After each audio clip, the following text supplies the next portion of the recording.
I stood in the rain, my wedding letter dissolving in my hands, as the man who promised to marry me spat the words that shattered everything. A barren woman has no place here. I was stranded, alone, humiliated, until a stranger with 9 children emerged from the mountain mist and offered me something I'd stopped believing in, a second chance. This is my story. Stay until the end to see how I went from rejected to irreplaceable. Comment your city below so I can see how far this story travels. The wagon wheel hit another rut, and Lena Crowell's teeth clacked together so hard she tasted blood. She'd been traveling for 6 days, 6 endless days of dust, bone-rattling roads, and the smell of mule sweat so thick it clung to her clothes like a second skin. Her fingers ached from gripping the wooden bench. Her spine felt like it had been beaten with a hammer, and every muscle in her body screamed for rest. But none of that mattered anymore. Because in less than an hour, she would meet Thomas Reddick, the man whose letters had been her lifeline for 8 months. The man who had promised her a home, a future, a place to belong.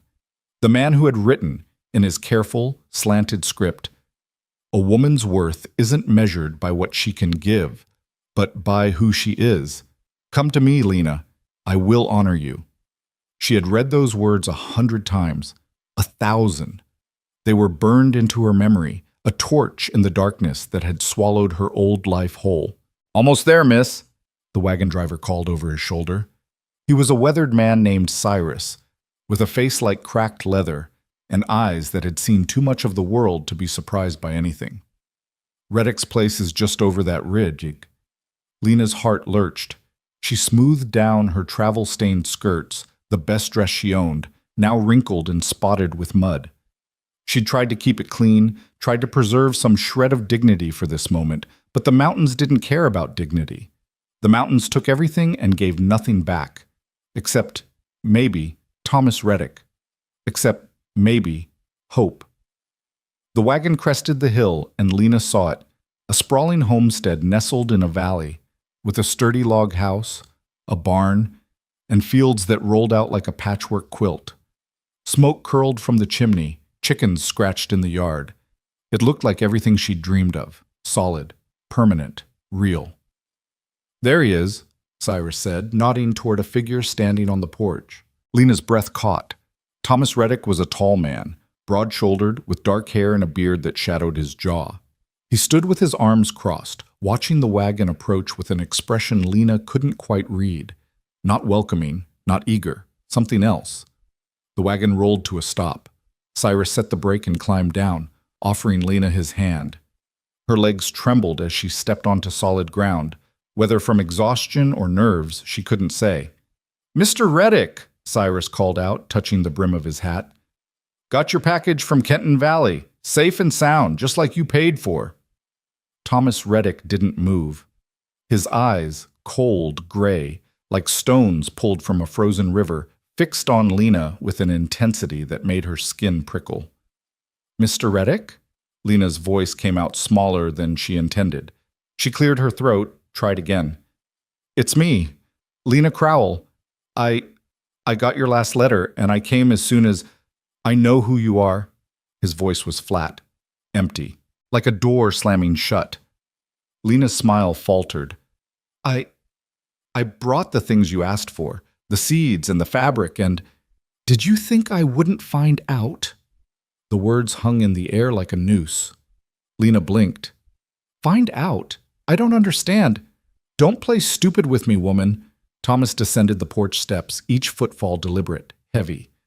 "I had questions after your last letter, things you didn't say, things you danced around. So I wrote to your cousin in Kenton Valley, asked some direct questions."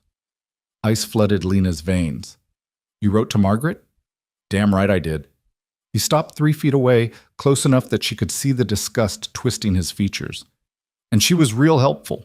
Told me everything I needed to know, about your marriage, about why it ended, about why you're really here." "Thomas, please." Lena reached for him, but he jerked back like she was diseased. "Don't touch me." Cyrus shifted uncomfortably on the wagon seat.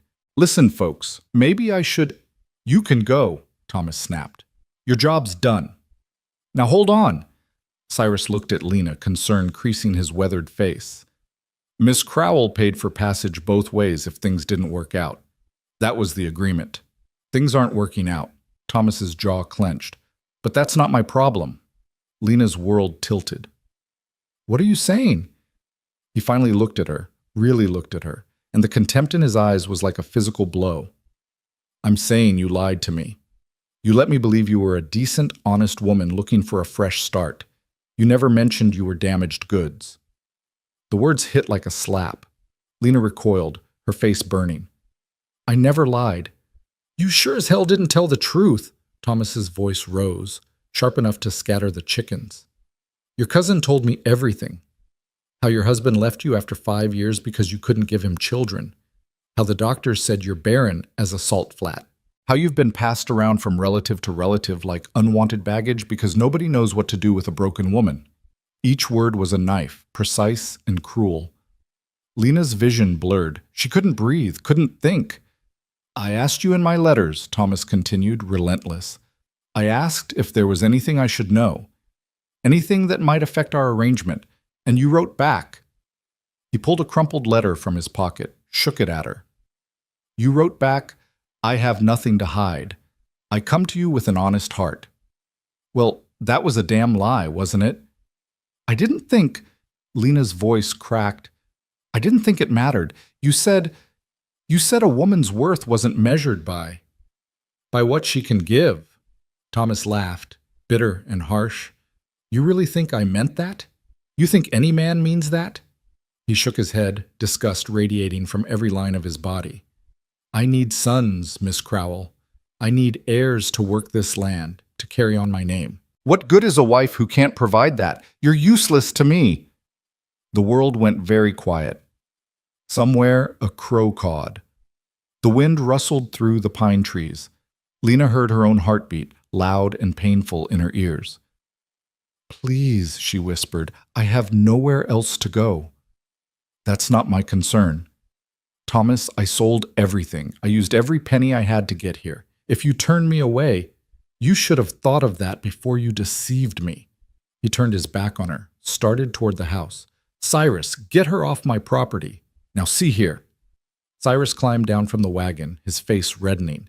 You can't just leave a woman stranded in the middle of nowhere. That ain't Christian, and it sure ain't decent. Thomas paused on the porch steps. Then take her back where she came from. I told you, she paid for a round trip if needed. She didn't pay for immediate return. I've got other deliveries to make, and I'm not heading back to Kenton Valley for another 2 weeks. Not my problem. Thomas disappeared into the house. The door slammed with a finality that echoed across the valley. Lena stood frozen, her mind unable to process what had just happened. This couldn't be real. This couldn't be happening. She had come so far, sacrificed so much, believed so completely. Miss Crowell, Cyrus's voice was gentle, pitying. I'm sorry. I truly am. But I can't force the man to take you in, and I can't change my route. I've got contracts, obligations. I understand. The words came out mechanical, distant, like someone else was speaking with her mouth. There's a town about 15 miles north. Millbrook. Small place, but they've got a boarding house. Maybe you could... 15 miles? I could take you part way. I'm heading northeast anyway, and I could drop you at the crossroads. From there, it's only about 8 miles on foot. You could make it before nightfall if you... Thank you, Mr. Cyrus. Lena turned away before he could see her face crumble. That's very kind. Miss Crowell, please, just give me a moment. She walked. She didn't know where she was going, didn't care. Her feet carried her away from the wagon, away from Thomas Reddick's house, away from the dream that had shattered like glass against stone. The sky was darkening. Clouds rolled in from the west, heavy and swollen with rain. The first drops hit her face, cold and accusing. Lena kept walking. She found herself on a narrow trail that wound into the forest. The trees closed around her like a fist, blocking out the light, blocking out everything. The rain came harder, turning the path to mud. Her shoes, her good shoes saved for this occasion, sank into the muck with every step. She should turn back, should return to the wagon, accept Cyrus's offer, try to salvage something from this disaster. But she couldn't. She couldn't face his pity, couldn't endure the weight of his knowing eyes, couldn't bear the thought of explaining to anyone else why she wasn't wanted, wasn't enough, would never be enough. Barren. Damaged goods, useless. The words chased her through the rain, through the mud, through the growing darkness. She stumbled over a root, caught herself against a tree trunk. Her hands were shaking, her whole body was shaking. She had been so careful, so cautious. After her husband, after Daniel left her, after the divorce that scandalized her family, after being shuttled from cousin to aunt to sister like a burden no one wanted to carry, she had learned to guard her secrets, to present only the parts of herself that were acceptable, palatable, wanted. She had read Thomas's letters and seen a man who claimed to value character over circumstance, who wrote about building a life together based on mutual respect and partnership, who had made her believe for the first time in years that maybe she could be loved not despite her flaws, but as a whole person. She had been such a fool. The rain was coming down in sheets now, soaking through her dress, her petticoats, her skin. Lena's teeth chattered. She wrapped her arms around herself, trying to hold in some warmth, but it was useless. The cold was inside her now, deeper than any rain could reach. She saw a massive sycamore tree ahead, its branches spreading wide enough to offer some shelter. She stumbled toward it, her legs barely supporting her weight. When she reached the trunk, she collapsed against it, sliding down until she sat in the mud and rotting leaves. This was it then. This was how it ended. Alone in the woods, rejected by a man she'd never even met, with nowhere to go and no one who cared. Lena reached into her pocket with numb fingers, pulled out Thomas's letters. The paper was already damp, the ink beginning to run. She stared at the words she'd memorized, the promises that meant nothing. A woman's worth isn't measured by what she can give. Lies. All lies. All. She let the letters fall from her hands, watched them dissolve into the mud. 8 months of hope. 8 months of careful planning and desperate belief, reduced to pulp. The sobs came then, tearing out of her chest like wild animals. She buried her face in her hands and cried, for the life she'd lost, for the future she'd never have, for the children she'd never bear, for every cruel word and pitying look and door closed in her face. She cried until she had nothing left, until she was hollow and empty, and so tired. The rain pounded down. The darkness thickened. Lena closed her eyes and let it all wash over her, wondering distantly if this was how she would die. Alone, unwanted, forgotten. And then she heard voices. Told you we should have taken the ridge path. The ridge path is twice as long, and we'd still be walking in this mess. Pa, I'm tired. I know, sweetheart. We're almost home. Lena's eyes snapped open. Through the rain and the gathering twilight, she saw movement on the trail. Figures approaching, several of them. She pressed herself against the tree trunk, suddenly aware of how she must look. Muddy, bedraggled, a wild woman in the woods. She should call out, should ask for help, but her voice was frozen in her throat. The figures came closer. A man led the group, tall and broad-shouldered, wearing a wide-brimmed hat that channeled the rain off to the sides. Behind him came children. Lena's confused mind tried to count them and gave up. So many children, ranging from teenagers to toddlers, all trudging through the mud with the weary determination of those who knew the journey wasn't over yet. The man stopped suddenly. His head turned, and even in the dim light, Lena saw him spot her. "Hold up," he said to the children. His voice was deep, calm, with a mountain drawl that softened the edges of his words. He approached slowly, cautiously, like someone trying not to spook a wounded animal. Lena couldn't move, couldn't speak, could only stare as he crouched down a few feet away, his face coming into view. He was younger than she'd expected from his voice, maybe 35, with dark hair curling under his hat and eyes that caught the fading light. His face was weathered, lined by sun and wind and hard work, but there was a gentleness in his expression that made something in Lena's chest crack open. "Ma'am," he said quietly. "You hurt?" Lena shook her head, then nodded, then shook her head again, because how could she explain that yes, she was hurt, but not in any way he could see or help? "You lost?" Another head shake. The man studied her for a long moment, taking in her sodden dress, her muddy shoes, the tear tracks on her face. Understanding dawned in his eyes. Not pity, but recognition. like he knew exactly what he was seeing. "You came for Reddick, didn't you?" Lena's breath hitched.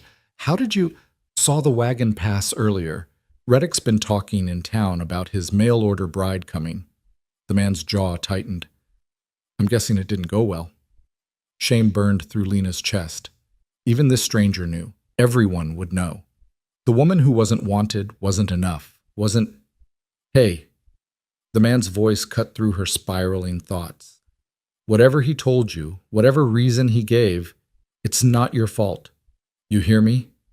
Thomas Reddick is a mean-spirited bastard who gets his kicks making people feel small. This is on him, not you." The kindness in his words was too much. Lena felt fresh tears spill over, hot against her cold cheeks. "I have nowhere to go," she whispered. The man was quiet for a moment. Then he stood, offered his hand. "You do now."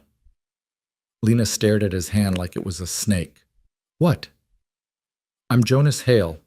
I've got a place about 3 miles north." "It's not much, just a cabin and some land, but it's dry, and we've got food, and you're welcome to shelter there until you figure out your next move." "I don't understand. Why would you—" "Because it's the right thing to do." Jonas's hand remained steady, waiting. "And because I've got 9 kids back there who've learned that when you see someone in need, you help. Can't very well preach that and then leave you out here in the rain, can I?"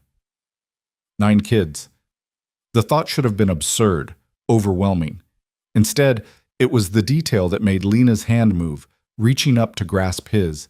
His grip was warm, solid, calloused from work. He pulled her to her feet with effortless strength, steadying her when she swayed. "Thank you," Lena managed. Jonas nodded, then turned to the children who'd been waiting patiently. "All right, crew, we've got a guest. Ruthie, give Miss—" He paused, looking at Lena. "Crowell," she supplied. "Lena Crowell. Give Miss Crowell your spare cloak. Samuel, you take the lead. I'll bring up the rear. Let's get home before this rain gets any worse." The children sprang into action with practiced efficiency. A teenage girl, Ruthie, Lena assumed, appeared at her side, draping a thick wool cloak over her shoulders. It smelled like wood smoke and pine sap, and the warmth was immediate, merciful. "Thank you," Lena said to the girl. Ruthie just nodded, her dark eyes cautious but not unkind, before falling back into line with her siblings. They walked. Jonas kept pace beside Lena, close enough that she felt his presence like a shield against the storm. The children moved ahead, their voices carrying back through the rain, bickering, laughing, asking questions that Jonas answered with patient humor. "How old are they?" Lena asked, needing to focus on something beyond her own misery. "Ruthie's 15, Samuel's 13. Then there's Margaret, we call her Maggie, she's 11. The twins, Daniel and David, are 9. Esther's 7. Jacob's 5, Rose's 3, and the baby, Eliza, just turned 1 last month." 9 children. 9. Lena's mind reeled. "Your wife must be dead." The word was gentle but final. 3 years now. Fever took her." "Oh, I'm sorry. I didn't mean to." "It's all right. You couldn't have known." Jonas adjusted his hat, rain streaming off the brim. "We manage. The older ones help with the younger ones. We've got a routine. It works." But Lena heard what he wasn't saying. The exhaustion buried under the calm, the weight of raising 9 children alone, the daily struggle to keep everyone fed and safe and whole. They crested a small hill, and through the rain, Lena saw lights. A cabin materialized out of the darkness, larger than she'd expected but still rough-hewn and simple. Smoke rose from the chimney. Windows glowed with warm golden light. It looked like a miracle.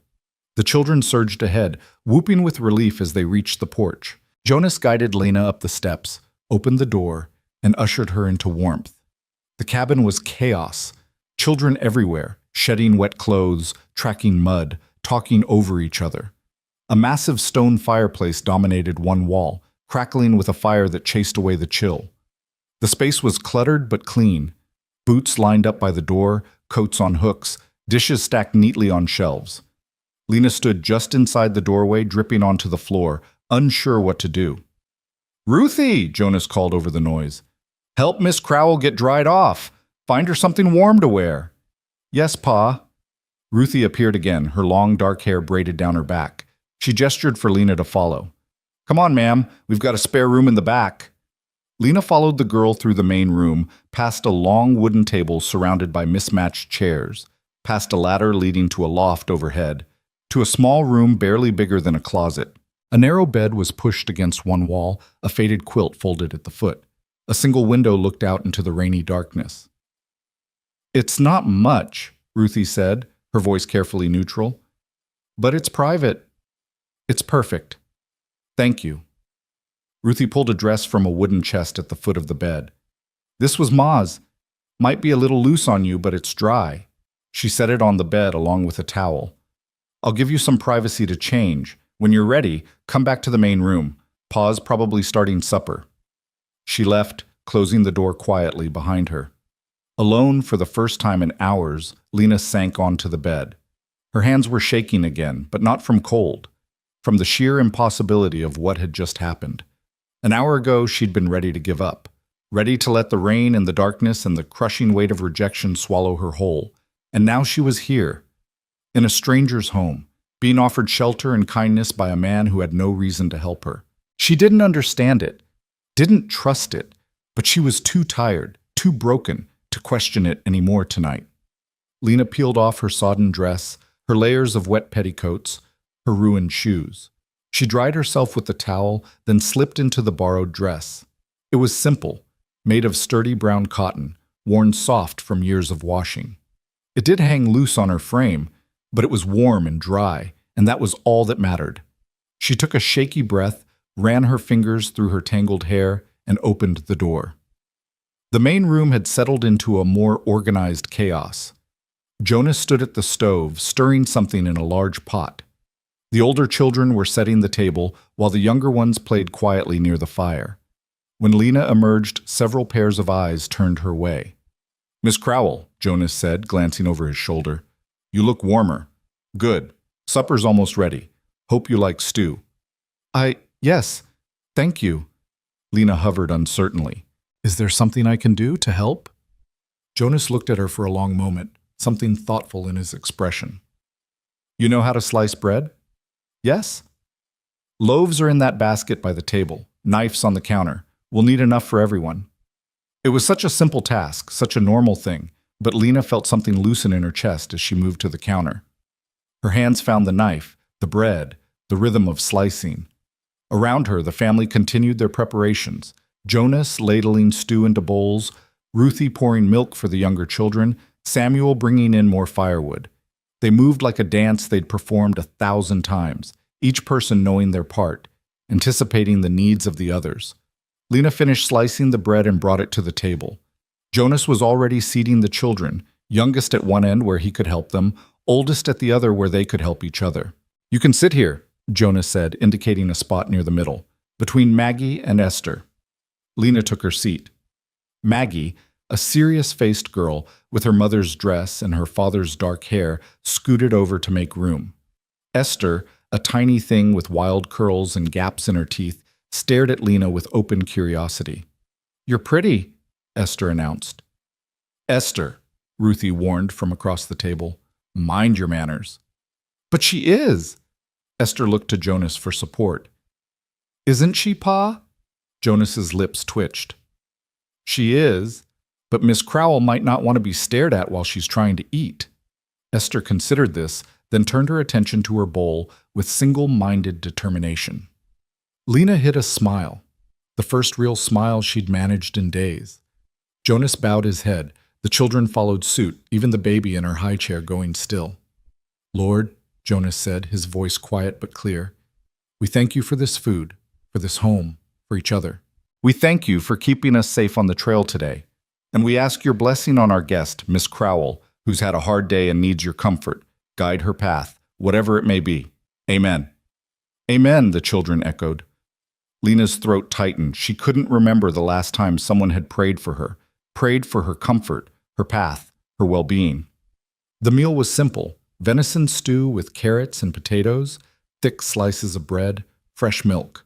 But it was warm and filling, and Lena ate until the hollow ache in her stomach finally eased. Around her, the family talked. The boys discussed a fort they were building in the woods. Maggie complained about having to do extra chores because Samuel had shirked his. Ruthie quietly helped Rose eat without spilling. Jonas mediated disputes, answered questions, and somehow managed to eat his own supper in between. It was loud. It was messy. It was the most beautiful thing Lena had ever seen. After supper, the older children cleared the table while Jonas tended to the younger ones. Lena found herself washing dishes alongside Ruthie, their hands moving in companionable silence.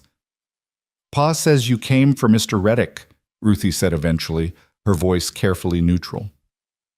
"Yes. I'm sorry it didn't work out." Lena glanced at the girl. Ruthie's face was closed, guarded, the face of someone who'd learned early to protect herself from disappointment. "So am I," Lena admitted. Ruthie was quiet for a moment, scrubbing at a stubborn spot on a bowl. "Are you going to stay? Or leave when the rain stops?" It was the question Lena had been avoiding all evening. She didn't have an answer, didn't know what tomorrow would bring, or the day after, or the day after that. "I don't know," she said honestly. Ruthie nodded, like this was the answer she'd expected. "Well, if you do stay, even just for a little while, it's nice having another woman around, just so you know." It was said so softly, so carefully, that Lena almost missed the longing underneath.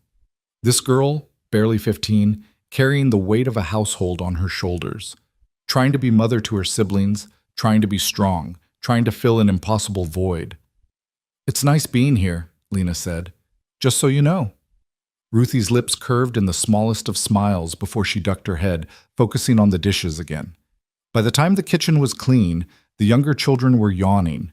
Jonas herded them upstairs to the loft, their voices drifting down through the ceiling, protests about bedtime, requests for stories, the shuffle of small feet. Lena stood by the fire, warming her hands, listening to the sounds of a family settling in for the night. It was foreign and familiar all at once, like a dream she'd had long ago and forgotten. Jonas came back downstairs, his shirt sleeves rolled up, his hair slightly disheveled from wrestling children into bed. "They'll be asleep in 10 minutes, he said. "The little ones, anyway. The older boys think they're going to read by candlelight, but they never make it past a page or two." "You have a beautiful family," Lena said. Jonas looked at her, something soft in his expression. "Thank you. They're good kids. A handful, but good." An awkward silence fell. Lena knew she should say something, should offer to leave in the morning, should thank him profusely for his hospitality, should explain herself, her situation, her plans. But she had no plans, no explanations that didn't sound pathetic, nothing to offer but gratitude that felt inadequate in the face of such unexpected kindness. "Mr. Hale," she began. "Jonas," he corrected gently. "Jonas, I don't know how to thank you for what you did today. You didn't have to help me. You didn't even have to stop. But you did. And her voice cracked. She swallowed hard, tried again. "I want you to know that I won't be a burden. I'll leave as soon as I can figure out where to go. I just need a day or two to—" "Miss Crowell," Jonas held up a hand, stopping her. "You're not a burden, and you don't need to leave unless you want to. Stay as long as you need. Help out around here if it makes you feel better about it, but there's no debt to repay. Understood?" Lena stared at him, searching his face for the catch, the hidden expectation, the thing he wasn't saying. She found nothing but sincerity. "I don't understand why you're being so kind to me." Jonas was quiet for a long moment, his gaze turning to the fire. 3 years ago, when my wife died, I was lost. Didn't know how I was going to raise 9 kids on my own, keep the farm running, keep everyone fed and clothed and safe. Felt like I was drowning. He paused, his jaw working. The community showed up. Neighbors I barely knew brought food, helped with chores, watched the kids so I could get things done. They didn't ask for anything in return. They just helped because it was the right thing to do. He looked back at Lena. "I learned something that year. Sometimes people need help, and sometimes you're the one who can give it. Doesn't have to be more complicated than that." Tears pricked Lena's eyes again. She was so tired of crying, but she couldn't seem to stop. "You've been hurt," Jonas continued, his voice gentle. "I don't know the details, and you don't have to tell me. But I know what it looks like when someone's been kicked while they're down, and I won't do that to you, not ever." Lena nodded, not trusting her voice. Jonas moved toward the stairs, paused with his foot on the bottom step. "Get some rest, Miss Crowell. Tomorrow will look better. It always does." He disappeared up the ladder, leaving Lena alone with the crackling fire and the warm, solid walls of a home that wasn't hers but had offered her shelter anyway. She returned to the small back room, closed the door, and sat on the edge of the bed. The quilt beneath her hands was worn, patched in places, but clean and soft. The window showed nothing but darkness and rain. Lena lay down, pulled the quilt over herself, and stared at the ceiling. This morning? God, was it only this morning? She had been full of hope. Nervous, yes, but hopeful. Ready to start a new life with a man she'd never met but had learned to trust through careful, thoughtful letters. That hope had been crushed within minutes of her arrival. Crushed so thoroughly that she genuinely believed it was over. That she was done. And yet here she was, in a stranger's home, surrounded by a family that wasn't hers, being offered kindness she hadn't earned and didn't deserve. It didn't make sense. But maybe, Lena thought as exhaustion finally pulled her under, maybe it didn't have to make sense. Maybe, just for tonight, it was enough that she was warm and safe and not alone. Outside, the rain continued to fall, washing away the mud and the tears and the shattered pieces of the day. And inside, in a tiny room at the back of a mountain cabin, Lena Crowell closed her eyes and let herself hope, just a little, that tomorrow might bring something other than more heartbreak. Lena woke to the sound of children arguing. For a moment she lay disoriented in the unfamiliar bed, staring at rough wooden beams overhead that weren't hers, wrapped in a quilt that smelled of lavender and wood smoke. Then memory crashed back. The rejection, the rain, Jonas Hale and his 9 children appearing like something out of a fever dream. She sat up slowly, every muscle protesting. The borrowed dress was twisted around her legs and her hair hung in tangled waves down her back. Through the small window, pale morning light filtered through dissipating clouds. The storm had passed. The arguing grew louder. "My turn to feed the chickens. You did it yesterday. Pa said we're supposed to take turns." "That's because you were sick last week and I had to do your chores and mine." Lena rose, smoothed down her dress as best she could, and opened the door. The main room was already alive with activity. Jonas stood at the stove, flipping flapjacks with practiced efficiency while simultaneously settling a dispute between the twins. Ruthie was braiding Rose's hair. Samuel was trying to convince his father he was old enough to take the wagon to town alone. The baby, Eliza, banged a wooden spoon against her high chair with rhythmic determination. No one noticed Lena at first. She stood in the doorway watching this choreographed chaos with something like awe. In her old life, in her marriage to Daniel, mornings had been silent, tense affairs. Her husband reading his newspaper, her moving quietly so as not to disturb him, both of them existing in the same space without really touching. This was different. This was noise and life and energy bouncing off every wall. "Miss Crowell!" Esther spotted her first, waving enthusiastically from her seat at the table. "You're awake. Pa made flapjacks. Do you like flapjacks? I like them best with honey, but Jacob likes molasses, and—" "Esther, breathe," Ruthie said mildly, tying off Rose's braid. Jonas turned from the stove, a slight smile playing at his lips. "Morning. Hope the noise didn't wake you too early." "No, Lena realized with a start that she'd slept through the entire night. No waking in the dark, no lying awake replaying her failures, no tears soaking her pillow, just deep, dreamless sleep. "I slept well, thank you." "Good. You looked like you needed it." He gestured to the table with his spatula. "Sit. Breakfast is almost ready." Lena moved to take the same seat as last night between Maggie and Esther. The little girl immediately scooted closer, chattering about the tadpoles she'd found in the creek, and could she keep them as pets, and would they turn into frogs if she waited long enough? "Yes, they'll turn into frogs," Lena answered, feeling steadier on this safe ground of simple questions. "But they need water, lots of it, and special food." Esther's eyes went wide.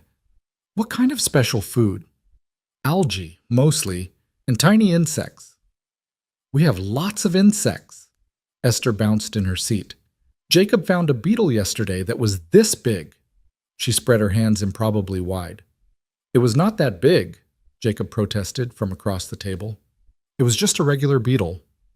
Was too that big. Tell her, Maggie. Maggie, who'd been quietly eating her breakfast, looked up with the long-suffering expression of a middle child. It was a normal-sized beetle, Esther. You're exaggerating again. Jonas set a plate in front of Lena. 3 golden flapjacks, a pat of butter melting on top, honey drizzled over everything. The smell alone made her stomach rumble. Thank you, she said. He nodded, already moving to serve the next child. Lena watched him work. The easy way he moved between stove and table, how he knew without asking that Daniel liked his flapjacks cut into squares and David preferred his whole. How he automatically gave Ruthie an extra because she never took enough for herself. This was a man who knew his children, who paid attention. Lena ate slowly, savoring each bite. Around her, breakfast continued in its chaotic rhythm. Samuel reminded his father about the fence that needed mending in the north pasture. Ruthie mentioned they were running low on flour and sugar. The twins argued about whose turn it was to collect eggs until Jonas settled it with the patience of Solomon. After breakfast, Jonas announced, raising his voice to be heard over the din, Samuel and I will work on the fence. Ruthie, you're in charge of the little ones. Maggie, I need you to weed the vegetable garden. Twins, you're on firewood duty, and I mean actual work, not building elaborate forts in the woodpile. But Pa, Daniel started. No forts. Not today. We need that wood stacked properly before the next rain. The boys subsided into grumbling but didn't argue further. Jonas's gaze landed on Lena. Miss Crowell, you're welcome to rest today.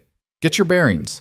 Or if you'd rather keep busy, I'm sure Ruthie could use an extra pair of hands with the children.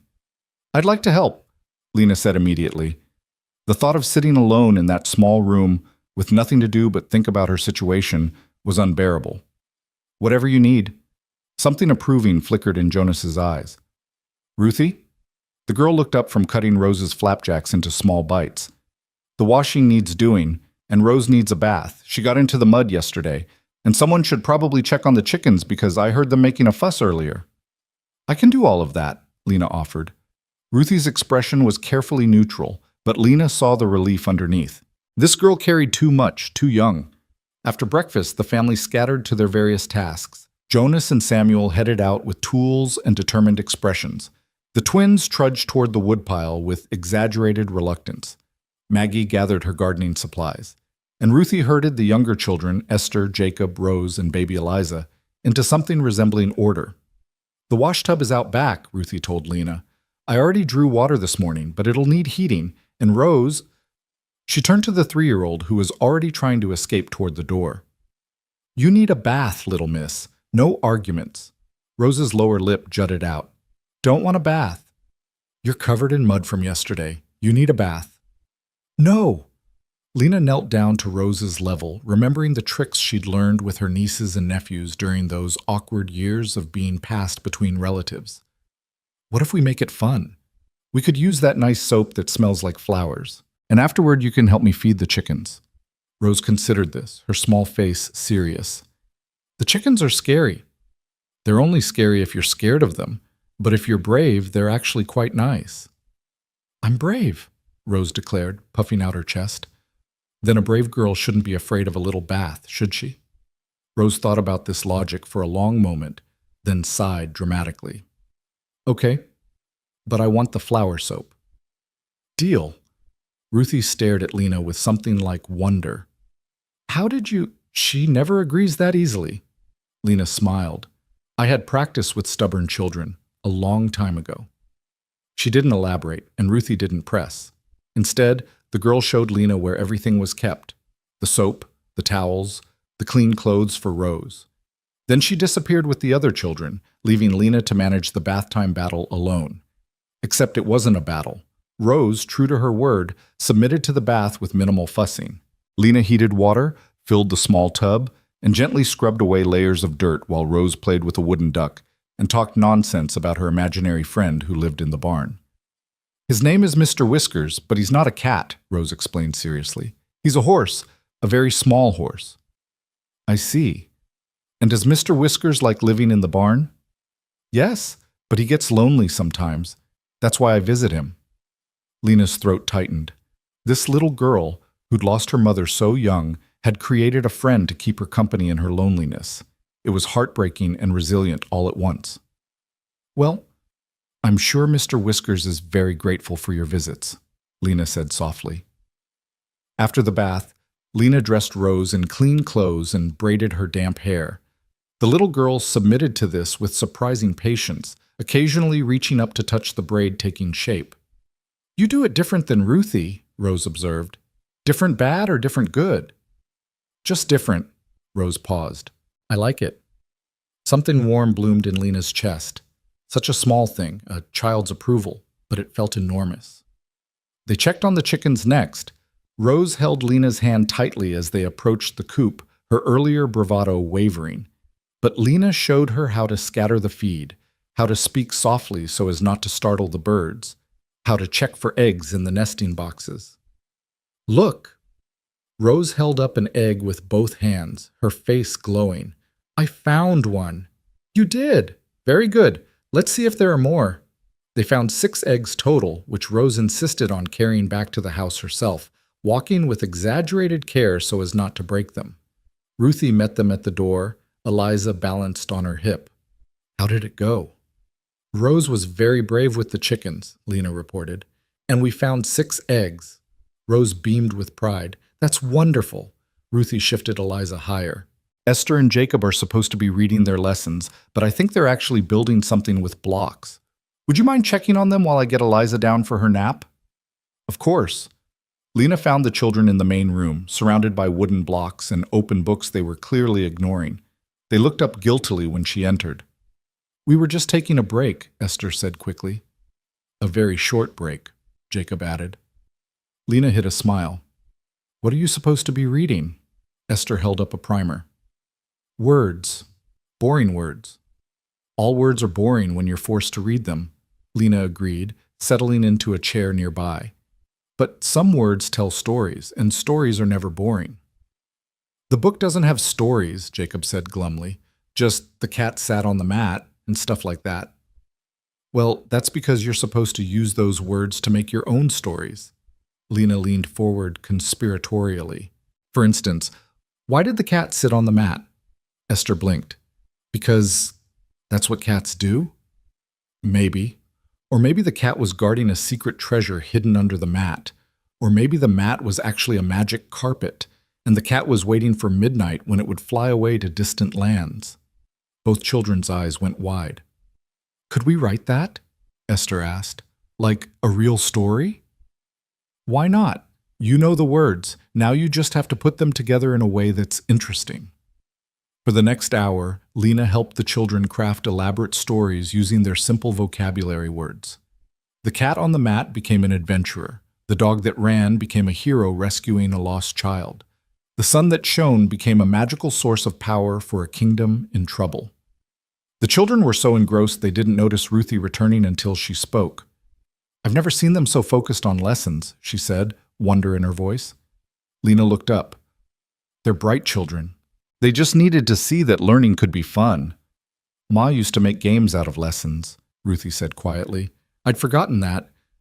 We've just been getting through things since she died, not making them enjoyable." "Getting through is sometimes all you can manage," Lena said gently. "But maybe now there's room for a bit more." Ruthie's eyes shone suspiciously bright. She blinked rapidly, cleared her throat. "I should start on the washing. Would you like to help, or you could stay here with the children?" "I'll help with the washing. These two can practice writing their stories." Outside, the morning had turned beautiful. The storm-washed sky was a brilliant blue, and the air smelled of wet earth and pine. Lena and Ruthie worked side by side at the washtub, scrubbing clothes against the washboard in companionable silence. "Can I ask you something?" Ruthie said eventually. "Of course." "Why did you come all the way out here?" "For Mr. Reddick, I mean." The girl kept her eyes on the shirt she was scrubbing.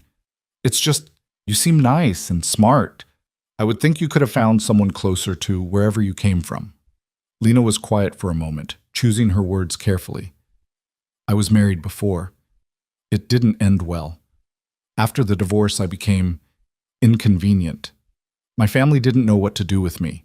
I was passed from house to house, always temporary, never quite belonging anywhere. She wrung out a pillowcase, watching water stream between her fingers.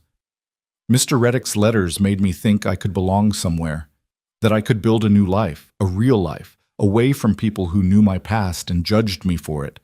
I thought, her voice caught. I thought maybe I could start over. I'm sorry he was cruel to you, Ruthie said fiercely.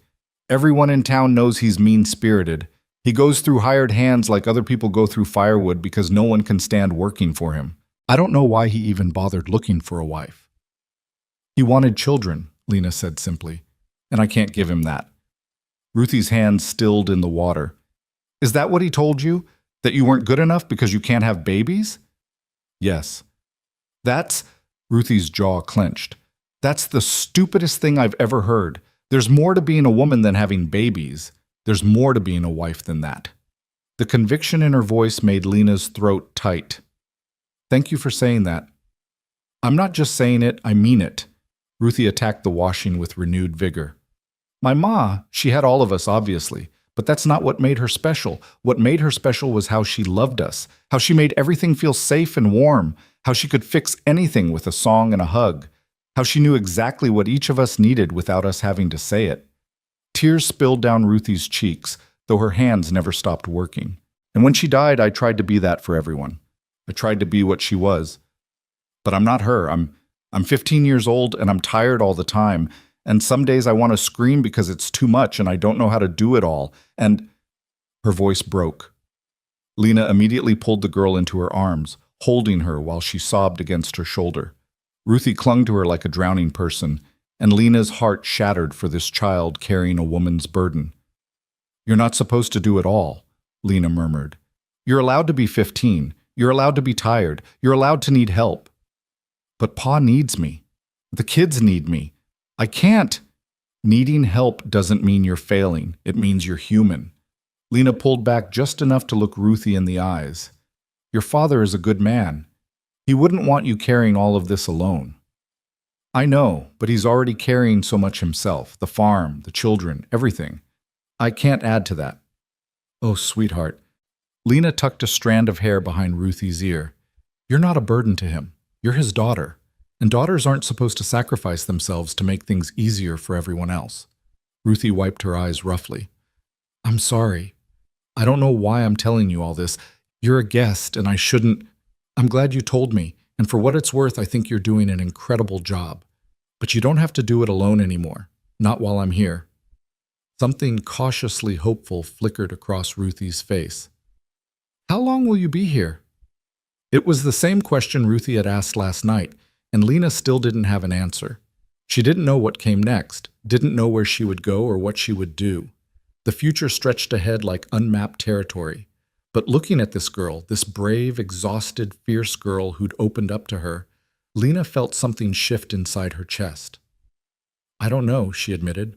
But for as long as I am here, you can count on me, all right? Ruthie nodded, sniffling. Then she straightened her shoulders, wiped her face one last time, and returned to the washing. We should finish this before lunch. Pa and Samuel will be back soon, and they'll be hungry. They worked in silence after that, but it was different now, easier, like something had been acknowledged and accepted between them. By the time Jonas and Samuel returned, the washing was done and hanging on lines strung between trees. Lena had also managed to put together a simple lunch, leftover biscuits, cold ham, cheese, and fresh radishes from the garden that Maggie had harvested. Jonas surveyed the spread, then looked at Lena with raised eyebrows. You didn't have to do all this. I wanted to help.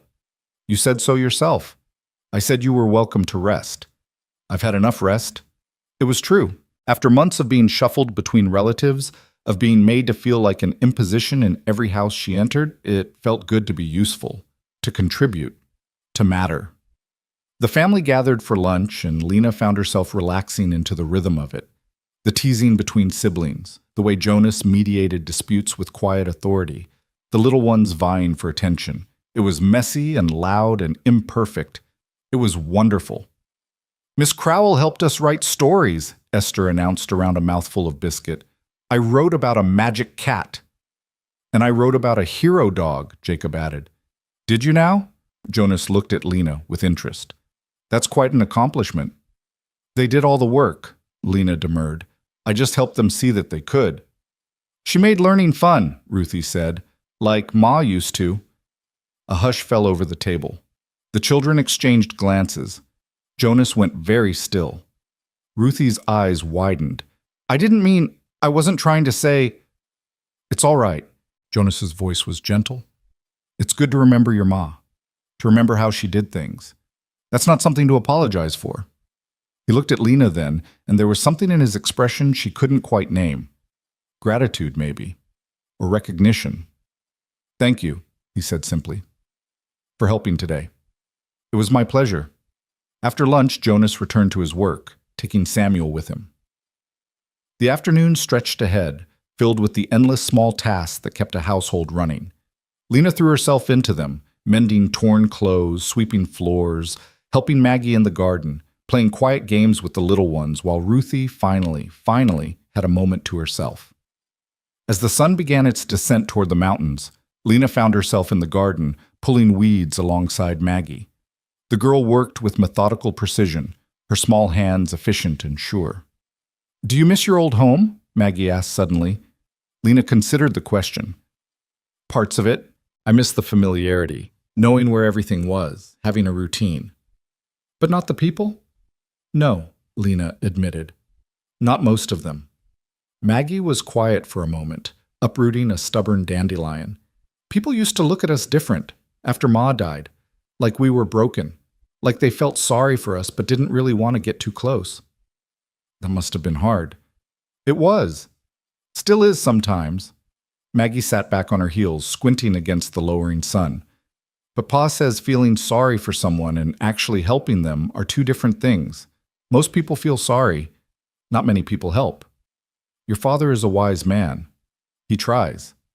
Maggie returned to weeding. He makes mistakes sometimes, gets tired, gets sad. But he never gives up on us, never makes us feel like we're too much trouble. Unlike your family, Lena heard in the unspoken words. Unlike the people who made you feel like a burden. You're lucky to have him, Lena said. I know. Maggie pulled another weed. Are you going to stay? It was becoming a refrain, everyone asking, no one quite believing she might.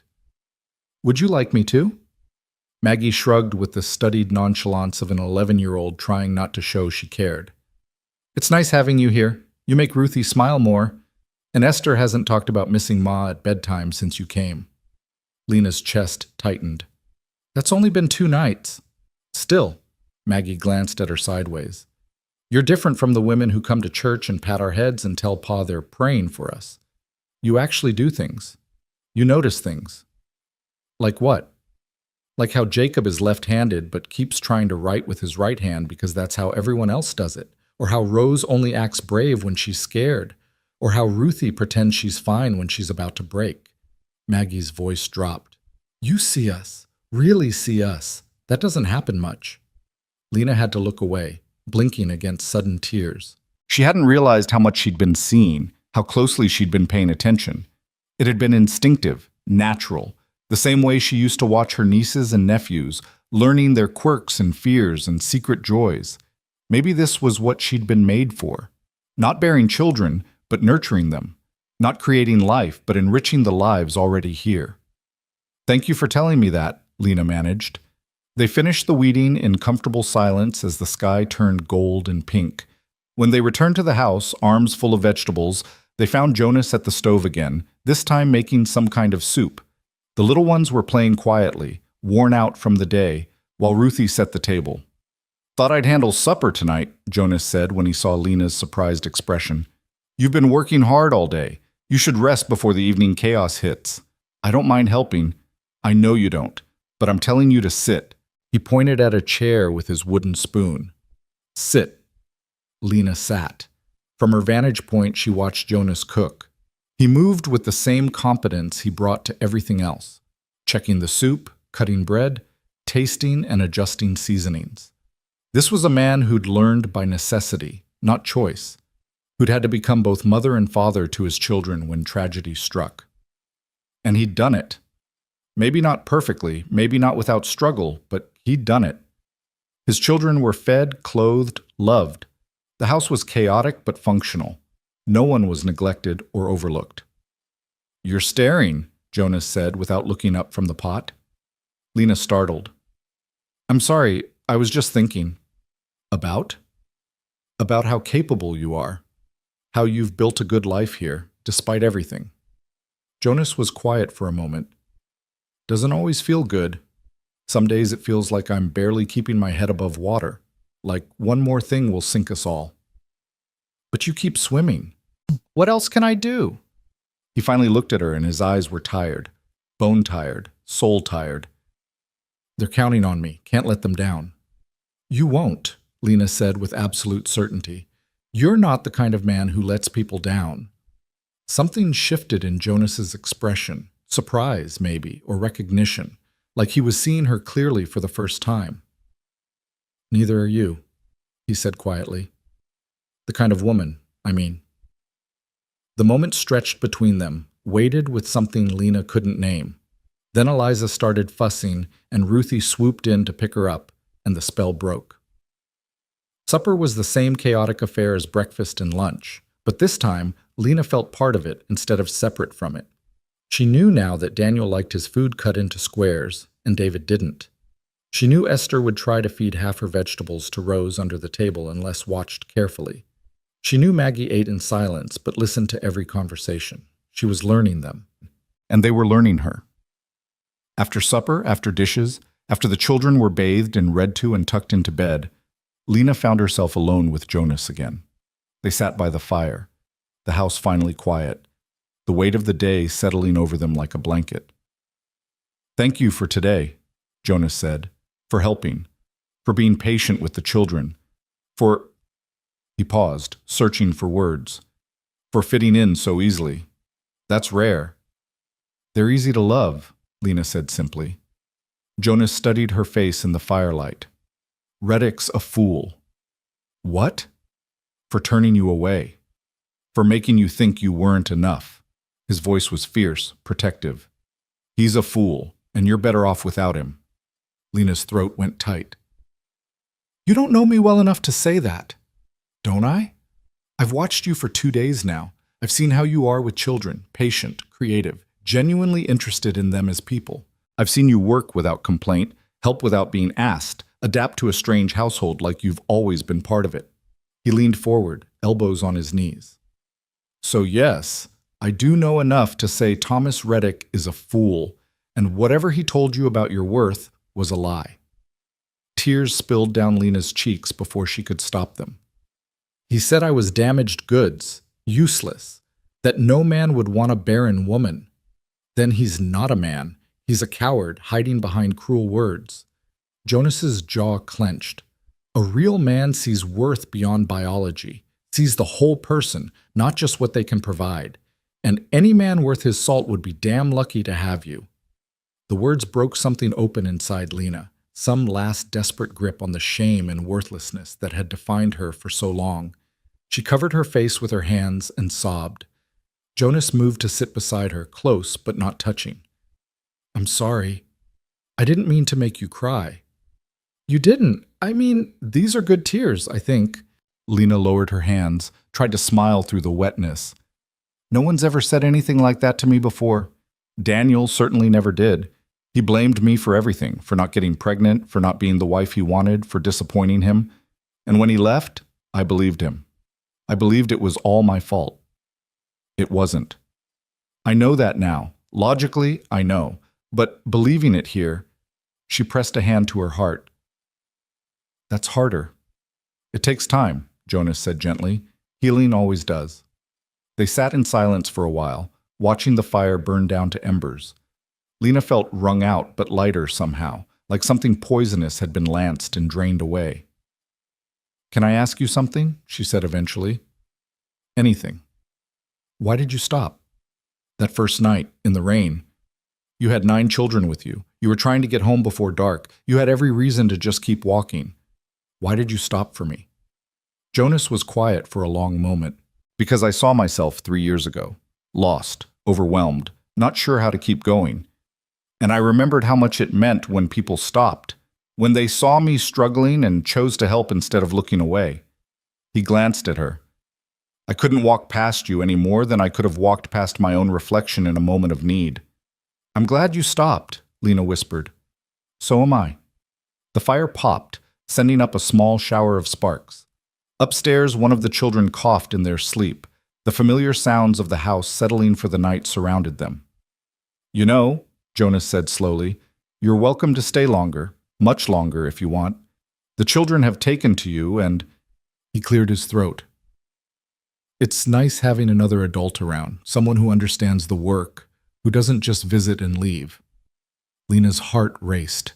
Jonas, I couldn't impose it. It's not an imposition if I'm asking. And I am asking, I mean. He met her eyes. Stay, Lena, not as a guest, as part of this household. Help with the children, the work, whatever you're comfortable with. In exchange, you'll have a home, a real home, not a temporary stop, for as long as you need it. I don't know what to say. Say yes, or say you'll think about it, but don't say no because you think you're being a burden, because you're not. He paused, choosing his words carefully. You're making things better, already, in just 2 days. Lena looked around the cabin, at the toys scattered near the hearth, the coats hanging by the door, the table still bearing the marks of children's elbows and spilled milk. This wasn't her home. These weren't her children. This wasn't her life. But it could be. I'll stay, she heard herself say, for as long as you'll have me. Jonas's smile was like sunrise, slow, warm, transforming his entire face. Then welcome home, Lena Crowell. And for the first time in longer than she could remember, Lena believed that maybe, just maybe, she had finally found where she belonged. 3 weeks passed like water flowing downstream, steady, natural, inevitable. Lena settled into the rhythm of the Hale household as if she'd always been part of it. She woke before dawn to start breakfast, spent her days teaching the children and managing the endless chores, and fell into bed each night with the bone-deep satisfaction of having been useful, needed, wanted. The children stopped calling her Miss Crowell and started calling her Miss Lena. Small hands reached for hers without hesitation. Esther climbed into her lap during evening story time. Even Ruthie, cautious Ruthie, began to relax, to trust that Lena wasn't going to disappear like morning mist. Jonas worked from dawn to dusk, managing the farm with quiet competence. But Lena noticed things, how he smiled more easily now, how the tension in his shoulders eased when he came home to find supper ready and children happy, how sometimes when their eyes met across the table, something warm and unspoken passed between them. It was a good life, a peaceful life. Too good, maybe. Too peaceful. Lena should have known it couldn't last. The trouble started on a Saturday when Jonas took Lena and the older children into Millbrook for supplies. The town was small, a general store, a church, a handful of other buildings clustered around a dusty main street. People moved with the unhurried pace of those who had nowhere more important to be. Jonas helped Lena down from the wagon, his hand steady at her elbow. Store's just there. I need to stop by the blacksmith, but Ruthie and Samuel can help you get what we need. All right. Lena smoothed down her skirts. Another borrowed dress of Jonas's late wife, altered to fit her frame. She'd protested at first, but Jonas had insisted. Can't have you wearing the same dress every day, he'd said. Sarah would want them used, not gathering dust. They entered the general store together, the bell above the door announcing their arrival. The proprietor, a round-faced man named Mr. Hutchins, looked up from his ledger and smiled. Morning, Jonas, and Miss… He faltered, clearly unsure what to call Lena. Miss Crowell, Jonas supplied. She's helping with the children. Ah, Mr. Hutchins' smile widened. Well, that's wonderful. Lord knows you needed an extra pair of hands out there. They gathered their supplies, flour, sugar, salt, fabric for new shirts for the boys who were growing like weeds. Lena was examining a bolt of blue calico when she heard the door open behind her. Well, well, if it isn't the woman Thomas Reddick threw back. The voice was female, sharp-edged with false sweetness. Lena turned to find a woman in her late 30s, dressed in clothes a shade too fine for a Saturday morning in Millbrook. Her hair was elaborately curled, her lips painted red, and her eyes held the calculating gleam of someone who trafficked in other people's misfortunes. "Mrs. Talbot," Mr. Hutchins said, his friendly tone noticeably cooler. "What can I do for you?" "Oh, I'm just looking." Mrs. Talbot's gaze never left Lena. "But I couldn't help noticing Jonas Hale's wagon outside. And here I find you, Miss Crowell, playing house with a widower and his brood." Lena's spine stiffened. "I'm helping Mr. Hale with his children. There's nothing improper about it." "Oh, I'm sure there isn't." Mrs. Talbot's smile was all teeth. "After all, what impropriety could there be in a divorced woman living alone with a man? Why, it's practically a church social." Heat flooded Lena's face. Across the store, she saw Ruthie and Samuel freeze, their eyes wide. "That's enough, Constance," Mr. Hutchins said sharply. "Miss Crowell is a customer, and I'll thank you to speak civilly in my store." "I'm only stating facts, Herbert, facts that the whole town will be discussing soon enough." Mrs. Talbot examined her gloves with exaggerated interest. "After all, it's quite the coincidence, isn't it? A desperate woman shows up claiming Thomas rejected her, and next thing we know, she's installed herself in another man's home. One has to wonder about opportunism of it all." "You don't know what you're talking about," Lena said, her voice shaking with suppressed anger. "Don't I? Thomas told everyone at church about the Barren woman who tried to trick him into marriage. Said you lied about your whole situation, made him believe you were something you weren't." Mrs. Talbot's eyes glittered. "And now here you are, latching on to the first lonely widower you could find. Tell me, Miss Crowell, does Jonas know about your little deficiency, or are you keeping that secret too?" The words hit like physical blows. Lena couldn't breathe, couldn't think past the roaring in her ears. "Jonas knows everything," Ruthie said suddenly, stepping forward. Her young face was flushed with fury. "And he doesn't care about your nasty gossip, Mrs. Talbot. None of us do." "Oh, sweetheart." Mrs. Talbot's tone dripped with condescension. "You're too young to understand. But mark my words, this woman is using your father.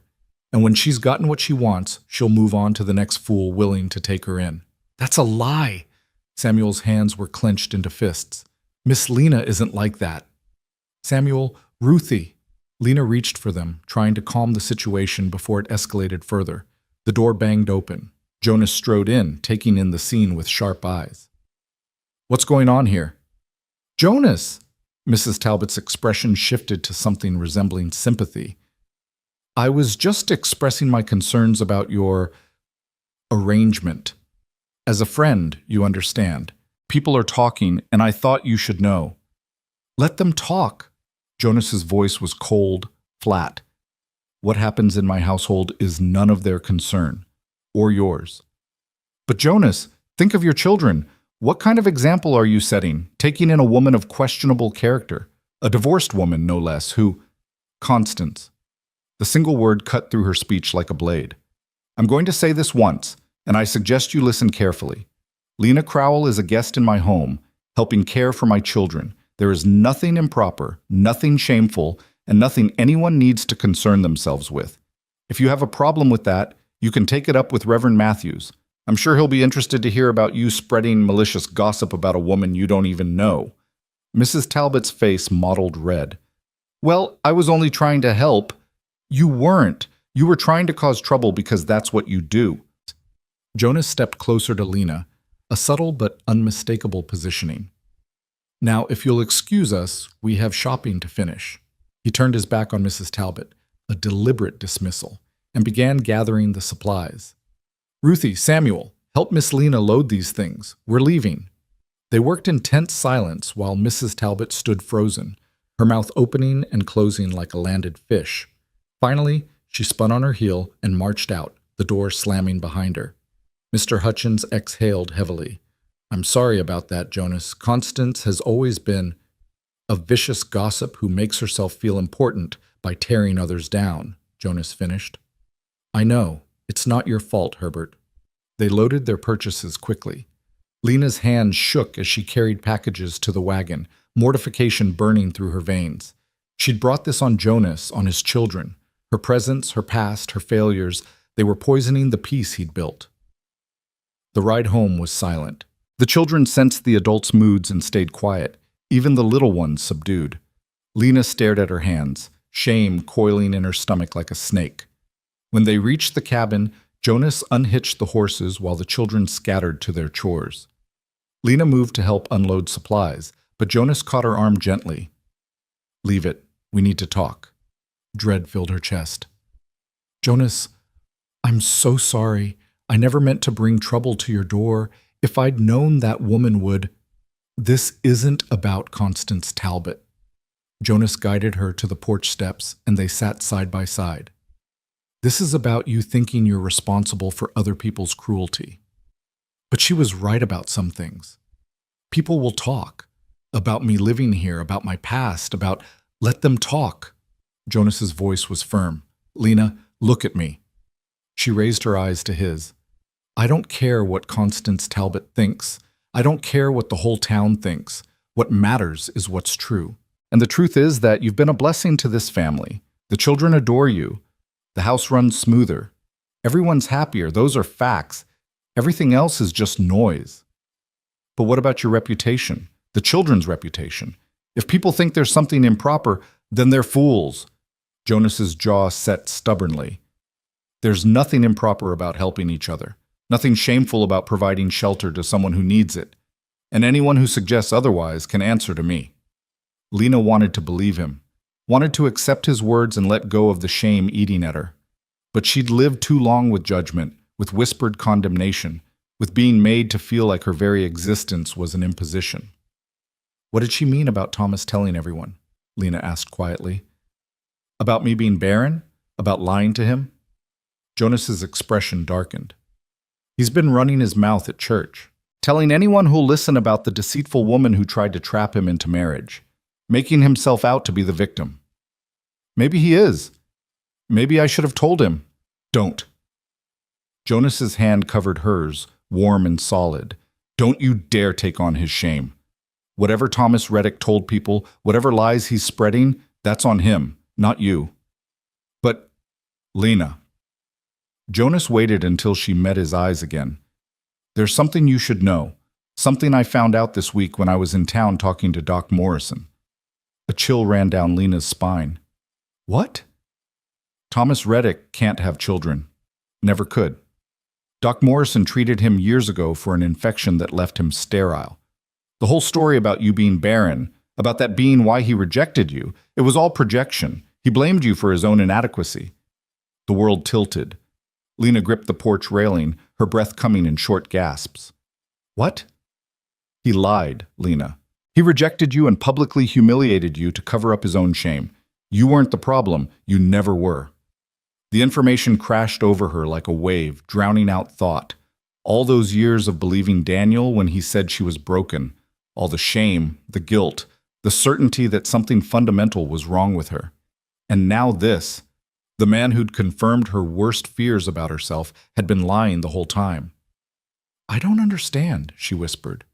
"Why would he do that? Why bring me all the way here just to—" "Because men like Thomas Reddick need someone to blame for their failures," Jonas said quietly.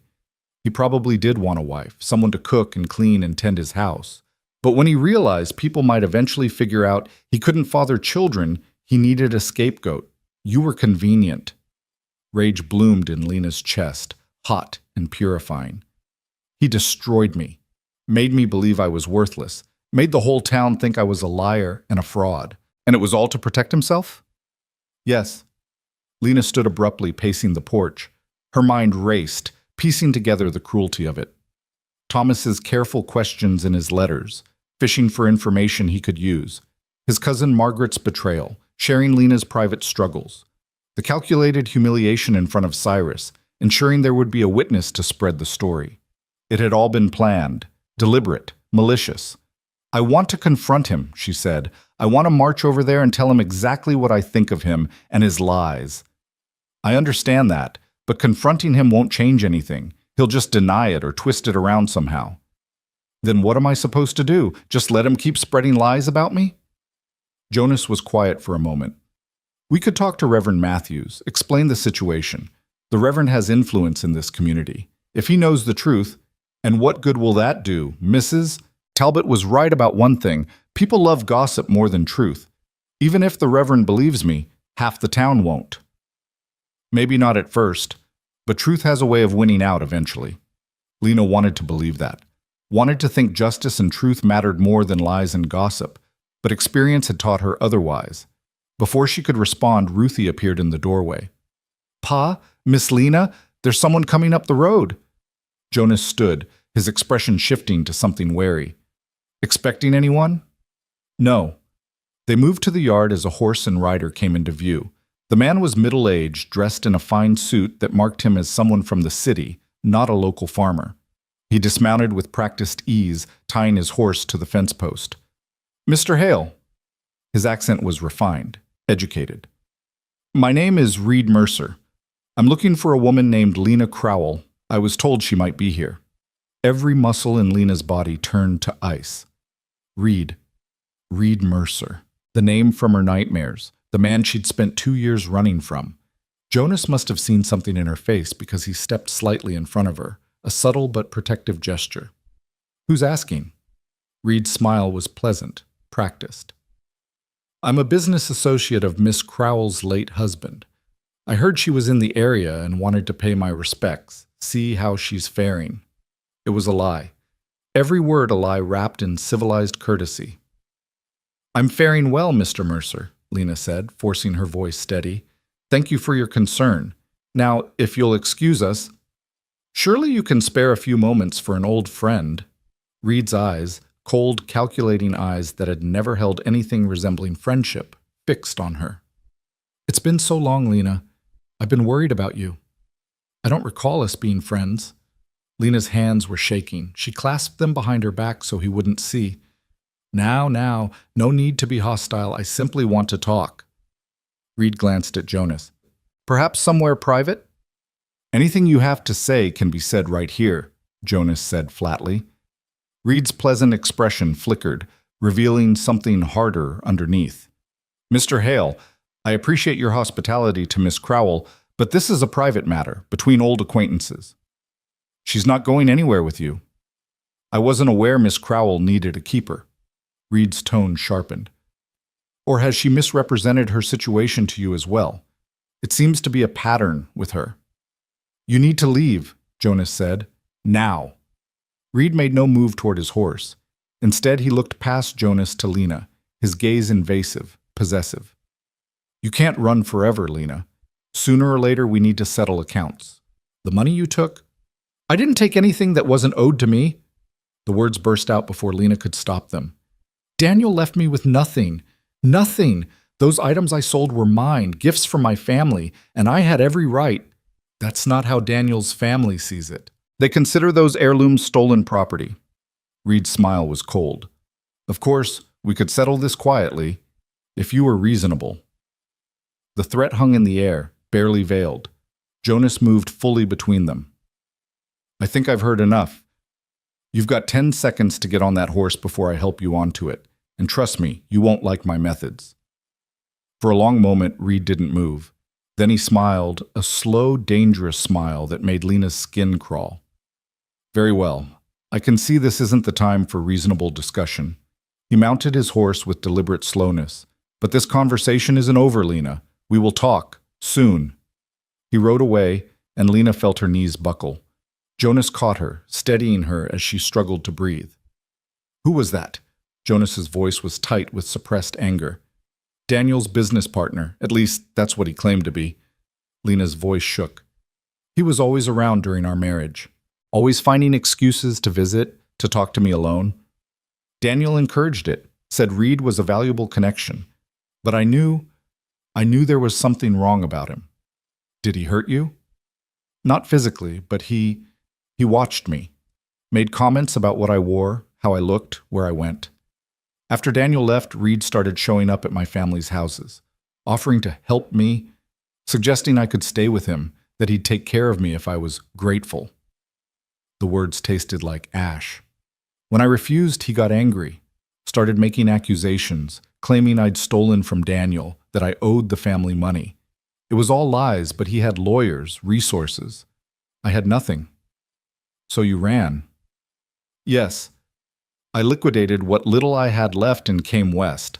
I thought I thought I was far enough away that he couldn't find me. Jonas's jaw clenched.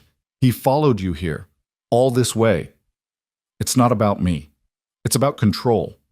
Reed Mercer doesn't like it when people defy him. Lena wrapped her arms around herself.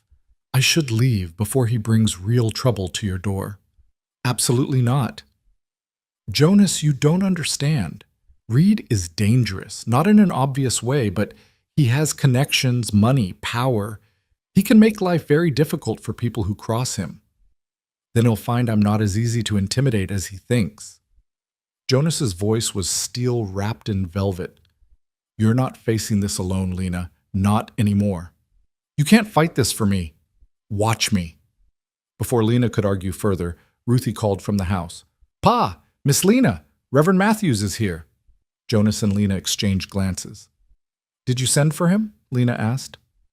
No. They returned to the front of the house to find a kindly-faced man in his 60s climbing down from a buggy. Reverend Matthews had snow-white hair, gentle eyes, and the bearing of someone who'd spent a lifetime mediating the troubles of his flock. Jonas, Miss Crowell. He nodded to each of them. I hope I'm not intruding, but I thought it best to speak with you both sooner rather than later. About what? Jonas asked, though from his expression, he already knew. I had a visit from Constance Talbot this afternoon, and then, interestingly, from Thomas Reddick. They had quite a lot to say about your household arrangements. The Reverend's tone was mild, but his eyes were sharp. I thought it best to hear your side directly rather than rely on second-hand accounts. Lena's heart sank. Here it was.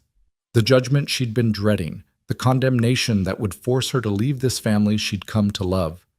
There's nothing improper happening here, Jonas said firmly. Miss Crowell helps with the children in exchange for room and board. That's the extent of it. I'm not questioning your integrity, Jonas. I know you well enough to trust your word. Reverend Matthews glanced at Lena. But I'm afraid others are not so charitable. And perception, fair or not, matters in a small community. What are you suggesting? Lena asked quietly. The Reverend sighed. I'm suggesting that your current arrangement, however innocent, is providing fodder for gossip. And gossip, left unchecked, can poison a community and damage reputations irreparably, especially for your children, Jonas. So what? Jonas's voice hardened.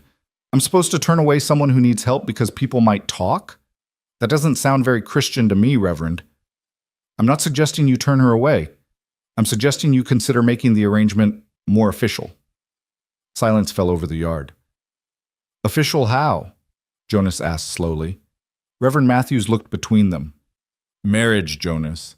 It would silence the gossips and provide Miss Crowell with proper security. And from what I understand, your children have grown quite attached to her. Lena's breath caught. Marriage. To Jonas. The thought sent her heart racing with a confusing mixture of panic and something else. Something warm and terrifying. That's... Jonas cleared his throat. That's a significant step, Reverend. I understand. I'm not saying you need to decide today, but it's worth considering, given the circumstances. The Reverend's expression softened. I've seen how you are together, Jonas, at church last Sunday, watching you with the children. There's an ease there, a partnership. These things matter more than people realize. Reverend Matthews, Lena forced herself to speak, though her voice trembled. I appreciate your concern, but I won't trap Mr. Hale into a marriage of convenience just to silence gossips. He's been kind enough to help me. I won't repay that by forcing him into something he doesn't want. Does it look like I'm being forced? Jonas asked quietly. Lena turned to him, startled. What? The Reverend has a point. Marriage would solve several problems at once. You'd have legal protection from Reed Mercer and anyone else trying to cause you trouble. The children would have a mother figure who's already proven herself, and the gossips would have nothing left to gossip about. But you don't love me. You barely know me. Jonas's expression was unreadable. I know enough. And love, real love, is built over time, isn't it? Through shared work and trust and commitment. We already have the foundation. The rest could come. Jonas, I'm not proposing right now, he said quickly. I'm just saying the Reverend's suggestion isn't as crazy as it might sound. Will you at least think about it? Lena couldn't speak. couldn't process what was happening. 3 weeks ago, she'd been rejected and humiliated. Now a good man was calmly discussing marriage like it was a logical solution to a practical problem. "I should let you two talk," Reverend Matthews said gently. "But Lena, I want you to know, whatever Thomas Reddick has said about you, I don't believe it. I've seen you with Jonas's children. I've seen the light that's come back into this family. That tells me more about your character than any gossip ever could." He climbed back into his buggy and drove away, leaving Lena and Jonas standing in the yard, the weight of unspoken possibilities hanging between them. "You don't have to decide anything now," Jonas said. "But I meant what I said. The idea isn't as strange as you think. It's strange to me. Marriage should be about love, about what? Passion? Romance?" Jonas's voice was gentle but firm. "Lena, I loved my wife, loved her deeply. But you want to know what made our marriage work? It wasn't grand gestures or constant excitement. It was showing up every day, working together, choosing each other again and again. That's what marriage is. And we already do that." Lena's eyes stung. "I'm scared." "Of what?" "Of failing again. Of disappointing you. Of—" Her voice broke. "Of letting myself hope for something good, only to have it destroyed." Jonas reached out slowly, giving her time to pull away. When she didn't, he took her hand, his calloused palm warm against hers. "I can't promise you'll never be disappointed. I'm human. I make mistakes. But I can promise I'll never deliberately hurt you, never use you, never make you feel less than you are. Is that enough to build on?" Lena looked at their joined hands, then up at his face. Jonas Hale, steady, kind, strong Jonas who'd stopped in the rain for a stranger, who'd opened his home without hesitation, who defended her against gossips and offered her a future when she'd thought she had none. "I need time to think," she whispered. "Take all the time you need." He squeezed her hand gently before releasing it. "But know this, whatever you decide, you still have a place here. No pressure, no expectations, just an open door." That night, Lena lay awake long after the household had settled. Marriage to Jonas. The thought circled her mind like a persistent bird. She didn't love him, not the way she'd thought she loved Daniel all those years ago, but maybe that was a good thing. Maybe that girlish infatuation had blinded her to Daniel's faults, made her overlook warning signs that could have saved her heartbreak. What she felt for Jonas was different. Respect, gratitude, trust. A deep appreciation for his character and the way he loved his children. A growing warmth when he smiled at her across the table. A sense of partnership that had developed naturally over 3 weeks of shared work. Was that love? Could it become love? And what about Reed Mercer? If she stayed here unmarried, she remained vulnerable to his manipulation. But as Jonas's wife, she'd have legal protection, a family to stand with her, a name that carried weight in this community. It was practical, sensible even. But marriage should be more than practical, shouldn't it? Lena turned over, punching her pillow in frustration. Through the thin walls, she heard Rose crying out in her sleep. Before she could think, Lena was out of bed and moving through the darkened house to the room the little ones shared. Rose sat up in bed, tears streaming down her face. "Mama," she whimpered. "I want Mama." Lena's heart cracked. She gathered the little girl into her arms, rocking her gently. "Shh, sweetheart, I'm here. You're safe." "I had a bad dream. Mama was there, but then she left, and I couldn't find her, and—" Rose dissolved into fresh sobs. "I know, baby, I know." Lena stroked her hair, murmuring comfort. "Dreams can be scary, but they're not real.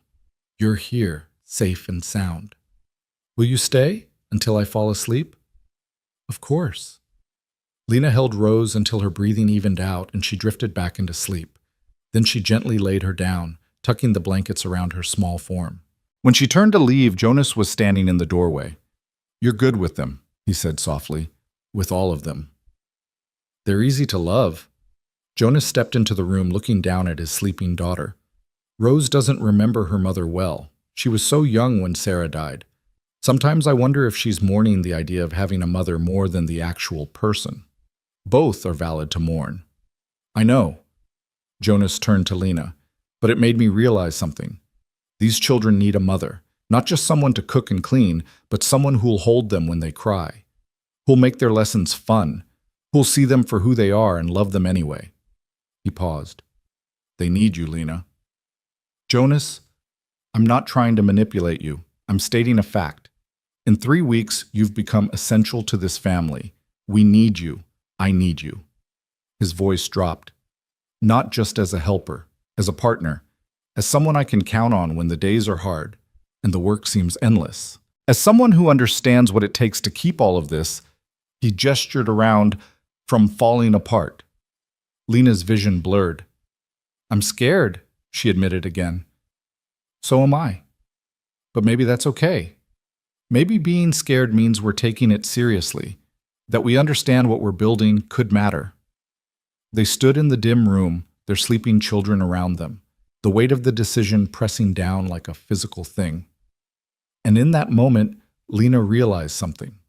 She might not love Jonas the way poets wrote about love, but she loved this, the life they'd built together in 3 short weeks, the family they'd become, the purpose she'd found in caring for these children who needed her as much as she needed them. Maybe that was enough. Maybe that was everything. Ask me, she whispered. Jonas went very still. What? Ask me to marry you, properly, so I can give you a proper answer. In the darkness, she saw his throat work. Then he took her hand, his voice rough with emotion. Lena Crowell, will you marry me? Will you be a mother to my children and a partner in this life we're building? Will you take a chance on us, even though we're both scared and neither of us knows if this will work? Tears spilled down Lena's cheeks. Yes. God help me. Yes. Jonas pulled her into his arms, and Lena felt something settle into place. Not perfect, not magical, but solid and real and true. They would face Reed Mercer together. They would weather the gossip together. They would build a life together, one day at a time, with 9 children and a mountain farm, and hope that refused to die no matter how many times it had been beaten down. Outside, the wind whispered through the pines. Inside, a new family was being forged, not from blood or romance, but from choice and courage, and the stubborn belief that sometimes the best things in life were the ones you built yourself. They told the children the next morning at breakfast. Lena had barely slept, her mind racing between elation and terror. Jonas seemed similarly affected. She'd heard him moving around in the early hours, his footsteps creaking on the floorboards overhead. But when they gathered the family around the table, his hand found hers beneath it, steady and sure. Kids, Jonas began, his voice carrying the weight of importance. Miss Lena and I have something to tell you. 9 pairs of eyes fixed on them with varying degrees of curiosity. Esther bounced in her seat. Jacob was already mid-bite of biscuit. Baby Eliza banged her spoon, oblivious. Miss Lena has agreed to marry me, Jonas continued, which means she'll be staying with us permanently, as part of our family. For a heartbeat, silence reigned. Then chaos erupted. Esther shrieked with delight and launched herself at Lena, nearly knocking her chair over. Rose started crying, happy tears from the smile on her face. The twins whooped and high-fived each other. Even Jacob grinned, his usual reserve cracking. Only Ruthie sat frozen, her face unreadable. Lena's heart clenched. Of all the children, Ruthie's approval mattered most. The girl had carried so much for so long. Losing her would break something fundamental in this fragile new family. Ruthie? Jonas's voice was gentle. What do you think? The girl's eyes were bright with unshed tears. Are you doing this because you want to, or because Reverend Matthews said you should? Both, Jonas answered honestly.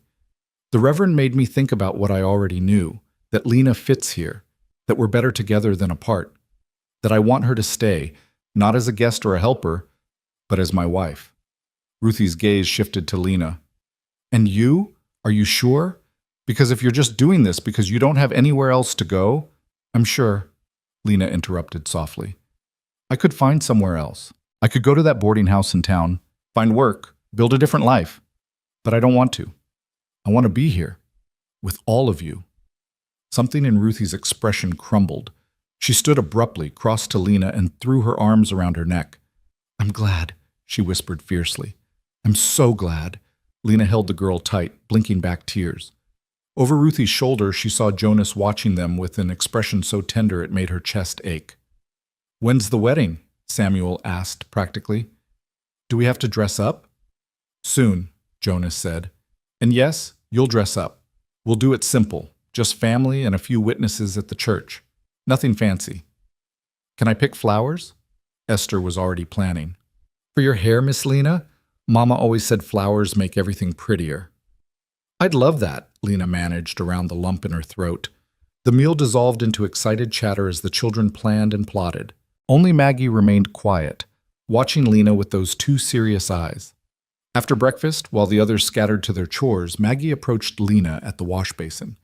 "You're not going to leave, are you?" The question was blunt, tinged with an edge of desperation. "Even after you marry Pa? You won't decide it's too hard and go away?" Lena's heart broke for this child who'd learned too young that people could disappear without warning. She knelt down to Maggie's level, taking her small hands. "I'm not going anywhere. I promise you that. Marriage is forever, Maggie. When I stand up in that church and make vows to your father, I'll be making them to all of you too. You're stuck with me." "Good." Maggie's lips trembled. "Because we need you. Ruthie tries so hard, but she's tired. And Pa, he does his best, but he can't be everything. And the little ones, they don't remember having a mama who could make everything feel safe." Her voice dropped to a whisper. "I barely remember it myself sometimes." "Then we'll make new memories," Lena promised. "Good ones. Safe ones. Together." Maggie nodded, then surprised Lena by hugging her quickly before darting away, as if embarrassed by the display of emotion. The next 3 days passed in a blur of preparation. Reverend Matthews agreed to perform the ceremony that Saturday. Lena altered one of Sarah's dresses, a simple blue cotton that fit her reasonably well with some adjustments. The children cleaned the house from top to bottom, determined everything should be perfect. Jonas rode into town for supplies and returned with a plain gold band that had belonged to his grandmother. "It's not fancy," he said, showing it to Lena privately, "but it's solid, like us." Lena slipped it on her finger, testing the weight. It fit perfectly, as if it had been waiting for her. "It's beautiful." Jonas reached out, tilting her chin up so she met his eyes. "Are you having second thoughts?" "Every minute of every day." At his stricken expression, she hurried on. "But not the kind you're thinking. I'm not doubting this decision. I'm just scared I'll mess it up somehow, that I'll fail you and the children." "You won't. You can't know that." "I can. Because I've watched you, Lena. I've seen how you love these kids. Not out of obligation, but genuinely. I've seen you step up when things are hard, not shrink away. Whatever challenges come, we'll face them together." He paused. "That's what marriage is. Facing things together." Before Lena could respond, they heard hoofbeats approaching. Jonas tensed immediately, moving to the window. "It's Sheriff Brennan," he said, surprised. "And he's got company." They went outside to find the sheriff dismounting, along with two men Lena didn't recognize. One was older, gray-haired, with the bearing of someone accustomed to authority. The other was younger, dressed in city clothes that marked him as an outsider. "Jonas, Miss Crowell." Sheriff Brennan nodded to each of them. His weathered face was grave. "I need to ask you some questions. This here is Judge Harrison from the county seat, and Mr. Philip Walsh, an attorney from Denver." Lena's blood ran cold. Denver, where Reed Mercer had connections, where Daniel's family lived. "What's this about, Sheriff?" Jonas asked, his voice carefully neutral. The attorney stepped forward, pulling papers from his satchel. "Miss Crowell, I represent the estate of Daniel Crowell. It has come to our attention that you are in possession of certain valuables that rightfully belong to the estate. We're here to recover those items and discuss the matter of restitution."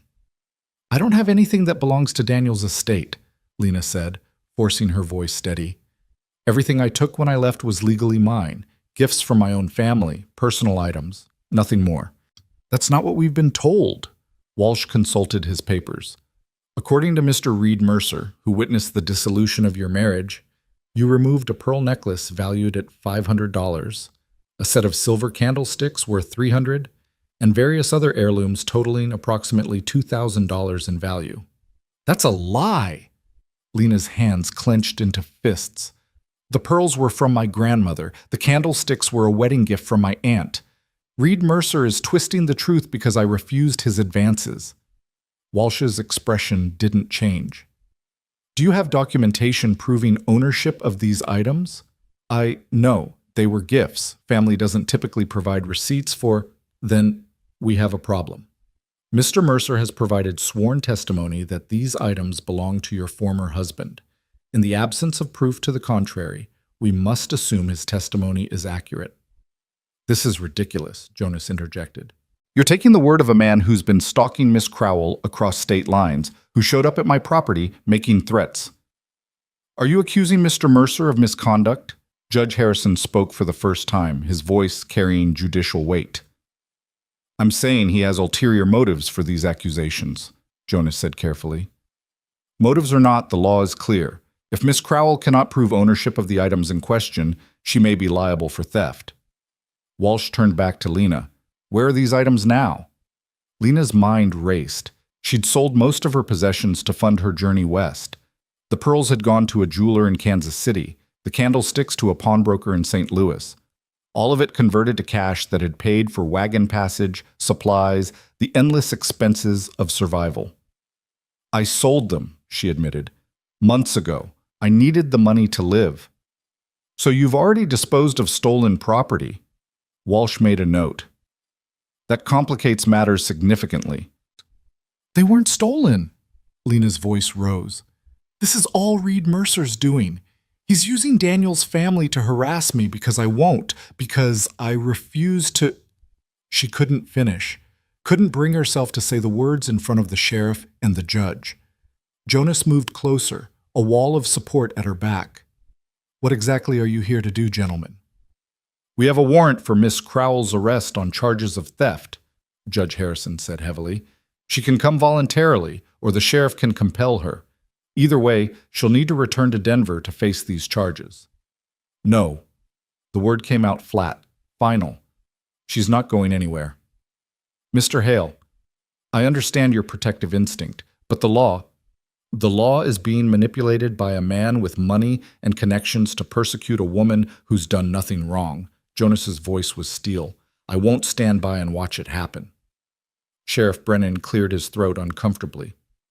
Jonas, I know Miss Crowell seems like a good woman, and I got no love for city lawyers coming out here throwing their weight around. But this is a legal matter. I got a warrant signed by a judge. I have to enforce it. Then you'll have to arrest me too, Jonas said, because I'm not letting you take her. Pa, what's happening? They all turned to find the children gathered on the porch, Ruthie holding baby Eliza, the others clustered around her with wide, frightened eyes. Samuel stood at the front, his young face set with protective fury. Go inside, kids, Jonas said quietly. They're trying to take Miss Lena, aren't they? Ruthie's voice shook. We heard. They think she stole things. It's a misunderstanding, Lena managed. I'll sort it out. How? Maggie's voice was small, broken. How do you sort out lies? The question hung in the air, unanswerable. Judge Harrison's expression softened slightly as he looked at the children. Sheriff, perhaps we could delay enforcement of the warrant for a few days. Give Miss Crowell time to arrange her affairs, secure legal representation. And give her time to run, Walsh interjected sharply. Your Honor, with all respect, this woman has already demonstrated a pattern of fleeing from consequences. We need to take her into custody now. She's not running anywhere, Jonas said through gritted teeth. She's getting married on Saturday, to me, in front of the whole community. Does that sound like someone planning to flee? This gave the attorney pause. He exchanged glances with Judge Harrison. Married? The judge studied Jonas, then Lena. This isn't some scheme to avoid prosecution, is it? It's a scheme to build a life, Lena said, finding her voice. I came here looking for a fresh start. I found a man who needed help with his children, who offered me shelter when I had nowhere to go. We're getting married because we choose each other, because we fit, not to avoid anything. Nevertheless, the timing is convenient. Walsh's tone dripped skepticism. The timing is what it is, Jonas shot back, and it doesn't change the fact that these charges are baseless. If you want to take her into custody, you'll have to go through me. And then through half this community, because we don't take kindly to people being railroaded by rich men with grudges. Sheriff Brennan sighed heavily. Jonas, don't make this harder than it needs to be. I'm making it exactly as hard as it needs to be. Jonas's jaw set stubbornly. Tom, you've known me how long? 15 years? Have you ever known me to harbor a criminal? To support someone who was genuinely in the wrong? The sheriff shifted uncomfortably. No, but then trust me now. Lena Crowell is innocent. She's being targeted by a man who can't accept that she rejected him. Everything else is window dressing. Judge Harrison was quiet for a long moment, studying the scene before him. The protective man, the frightened woman, the children watching with desperate hope. Against my better judgment, he said slowly, I'm going to delay this warrant for 1 week. Miss Crowell will remain in your custody, Mr. Hale. She is not to leave the county. If she runs, you'll be held responsible. She won't run, Jonas said firmly. Furthermore, she needs to secure legal counsel immediately. These charges are serious, and they won't disappear just because you don't like them. The judge turned to Lena. Do you understand the gravity of your situation, Miss Crowell? Yes, Your Honor. Then I suggest you spend the next week preparing a defense. Because when you appear before me, you'll need more than protestations of innocence. You'll need proof. Walsh looked ready to argue, but the judge silenced him with a look. 1 week, counselor. If you can't make your case stronger in that time, perhaps it's not as strong as you think. They left, Walsh radiating displeasure, the sheriff apologetic, the judge inscrutable. Lena watched them ride away, her whole body trembling with reaction. The moment they were out of sight, her knees gave out. Jonas caught her, holding her steady as she fought for breath. They're going to take me away, she gasped. They're going to send me to Denver, to jail, to... No, they're not. Jonas's voice was absolute. We have a week. We'll use it. How? I don't have proof. I don't have documentation. I don't have anything but my word against Reed Mercer's lies. Then we'll find something. Jonas tilted her face up, forcing her to meet his eyes. Lena, look at me. You are not alone in this. You have me. You have the children. You have this community, whether they know it yet or not. We will fight this. Pa's right, Ruthie said from the porch. We won't let them take you. We'll tell everyone the truth, Samuel added, about Mr. Mercer stalking you, about him being creepy. We'll write letters, Maggie offered, to your family, to people who knew you before. They can tell the judge you're not a thief. The children's fierce loyalty made Lena's throat close up. These babies, ready to go to war for her, ready to fight grown men with money and power because they believed in her. Thank you, she whispered. All of you. But this isn't your battle. Yes, it is, Ruthie said simply. You're going to be our mother. That makes it our battle. That night, after the children were in bed, Jonas and Lena sat at the kitchen table with paper and ink, trying to piece together some kind of defense. Who can testify to your character? Jonas asked. People who knew you before your marriage? My sister, maybe. Though we haven't spoken since the divorce, she was angry with me for embarrassing the family. What about your aunt, the one who gave you the candlesticks? Lena shook her head. She died 2 years ago. That's part of why I had no proof of ownership.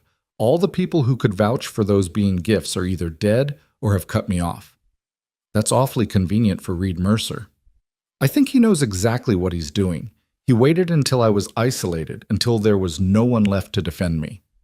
Jonas drummed his fingers on the table, thinking, what about the merchants you sold to? The jeweler in Kansas City, the pawnbroker in St. Louis? Would they have records? Maybe. But that only proves I sold them, not that I had a right to. It's something. We can write to them. Ask for any documentation. Jonas made notes. What else? There has to be something we're missing. Lena closed her eyes, trying to think through the panic. Margaret, my cousin, the one who told Thomas Reddick about me. She knew about the gifts. She was there when I received some of them. Would she testify for you? I don't know. She betrayed me once already. But maybe she'd feel guilty about it. Maybe if we explained the stakes. A knock at the door interrupted them. Jonas rose warily, his hand going to the rifle mounted above the fireplace. "Who is it?" "Reverend Matthews." Jonas relaxed, opening the door. The Reverend stepped inside, his expression troubled. "I heard about what happened today," he said without preamble. "The whole town's talking. Judge Harrison stopped at the church before leaving, told me about the charges." "And?"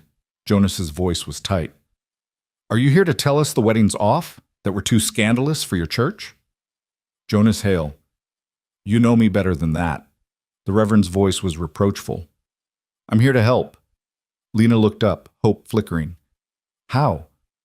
"I've been a reverend for 40 years. I've married hundreds of couples, presided over countless estates, witnessed God knows how many legal documents." He pulled a chair up to the table, settling in. "I also happen to be quite good friends with Judge Harrison. We studied together at seminary before he went into law and I into ministry." "You think you can influence him?" Jonas asked. "I think I can provide character testimony that he'll actually listen to, and I think I can make some inquiries about this Reed Mercer character. A man with that much spite usually has enemies willing to talk." Lena felt tears prick her eyes. "Why are you doing this for me? You barely know me." "I know enough. I know Jonas trusts you. I know his children have come alive since you arrived. I know you sat with old Mrs. Henderson at church last Sunday, listening to her stories when everyone else was too busy to bother." The Reverend smiled gently. "And I know innocent people don't look at their accusers the way you looked at Reed Mercer, like you were facing the devil himself." "He terrifies me," Lena admitted. "Then we'll make sure he can't hurt you." The Reverend pulled out his own paper and pen. "Now let's start from the beginning. Tell me everything." They talked for hours, the Reverend asking pointed questions, making notes, his legal knowledge evident despite his calling. By the time he left, well past midnight, they had the outline of a defense. It wasn't perfect. It wasn't guaranteed. But it was more than Lena had when the day began. The next few days were a blur of activity. Jonas wrote to the merchants Lena had sold to, requesting documentation. Reverend Matthews sent telegrams to colleagues in Denver, asking about Reed Mercer's reputation. The children, bless them, wrote letters to Lena's family members. Simple, heartfelt appeals for help. On Thursday, 2 days before the wedding, a response came from Kansas City. The jeweler remembered Lena, remembered the pearls. He'd kept records of the transaction, including Lena's statement that they'd been her grandmother's. It wasn't proof of ownership, but it was something. That same day, disaster struck. Lena was hanging laundry when she saw a rider approaching at speed. Her heart sank when she recognized Reed Mercer. He dismounted before his horse had fully stopped, his face twisted with rage. "You think you're clever, don't you, sending your pet reverend to ask questions about me?" "I don't know what you're talking about." Lena stepped back, glancing toward the house. Jonas was in the fields with Samuel. She was alone. "Don't play innocent. I know Matthews has been making inquiries, stirring up trouble." Reed advanced on her. "You need to understand something, Lena. I always get what I want, always, and I want you to pay for embarrassing me." "I never did anything to you. You rejected me. You, a divorced woman with nothing, rejected me." His voice rose, spittle flying. "Do you know how that made me look? How people laughed when word got around that I'd been pursuing you and you'd run away? So this is about your pride. This is about respect, about putting you in your place." Reed grabbed her arm, his fingers digging in painfully. "You're going to drop this defense. You're going to plead guilty, accept your punishment, and maybe I'll speak on your behalf at sentencing, recommend leniency." "Let go of me." Lena tried to pull away, but his grip tightened. "Not until you understand. You can't win this. I have money, lawyers, connections. What do you have? A mountain farmer and his brats?" Reed's laugh was cruel. "They can't protect you. No one can." "I said let go." Lena shoved him hard, surprising him enough that he stumbled back. His expression darkened dangerously. "You little, is there a problem here?" Both of them whirled. Jonas stood 20 feet away, rifle in hand, pointed directly at Reed. His face was calm, but his eyes were deadly. "Mr. Hale." Reed straightened his jacket, trying to recover his composure. "I was just having a conversation with Miss Crowell." "Looked more like assault to me." A misunderstanding. I came to offer assistance, and she became emotional. You're lying, Jonas said flatly. And you're on my property without invitation, putting your hands on my future wife. That gives me the legal right to shoot you for trespassing and assault. You want to test whether I'm bluffing? Reed went pale. You wouldn't dare. Try me. Jonas didn't move, didn't blink. You've got 10 seconds to mount that horse. After that, I start shooting. For a moment, Reed stood frozen. Then survival instinct won over pride. He backed toward his horse, never taking his eyes off Jonas. This isn't over, he hissed. You can't watch her every minute. Eventually, she'll be alone again. And when she is... Jonas fired a shot into the ground near Reed's feet. The man yelped and scrambled onto his horse. Next one won't be a warning, Jonas said calmly. Reed spurred his horse and fled, dust rising in his wake. The moment he was out of sight, Jonas lowered the rifle and rushed to Lena. Are you hurt? Did he? I'm fine. Shaken, but fine. Lena's voice trembled despite her words. Jonas, he's not going to stop. He's going to keep coming, keep threatening, until we stop him. Jonas's jaw set with determination. That's it. I'm done playing nice. Tomorrow, we're going to the sheriff. We're filing charges for harassment, trespassing, assault. And we're telling Judge Harrison everything, including the threat he just made. It's his word against mine. No, it's his word against ours. I heard the threat. I witnessed the assault. Jonas cupped her face gently. You're not alone in this anymore, Lena. Stop acting like you are. That night, neither of them slept. They sat together by the fire, Jonas's arm around Lena's shoulders, both of them listening for hoofbeats that never came. Tell me something, Jonas said quietly, about your life before all this. Something good. Lena thought back through the years of pain to find something bright. I had a garden once, at the house I shared with Daniel. Nothing fancy, just vegetables and some flowers. But there was this one rose bush, pink roses, the prettiest things you ever saw. I'd sit with them in the evenings and just breathe. Feel alive. We'll plant roses here, Jonas promised. Pink ones, as many as you want. You don't have to. I want to. I want you to have beautiful things, Lena. You deserve beauty after all the ugliness. Lena leaned her head against his shoulder, letting herself draw strength from his solid presence. Tomorrow they would go to the sheriff. Tomorrow they would fight back against Reed's manipulation. But tonight, in this quiet moment, she let herself believe that maybe, just maybe, everything would be all right. Jonas? Thank you. For stopping. For staying. For fighting for me when you had no reason to. His arm tightened around her. I had every reason. You matter, Lena. To me. To the children. You matter, and people who matter are worth fighting for. Outside, a storm was building. She could smell rain on the wind, hear thunder in the distance. But inside, wrapped in Jonas's warmth and protection, Lena felt something she hadn't felt in years. She felt safe. Friday morning dawned gray and threatening, the air heavy with the promise of rain. Lena dressed carefully in her borrowed clothes, her hands trembling as she buttoned the bodice.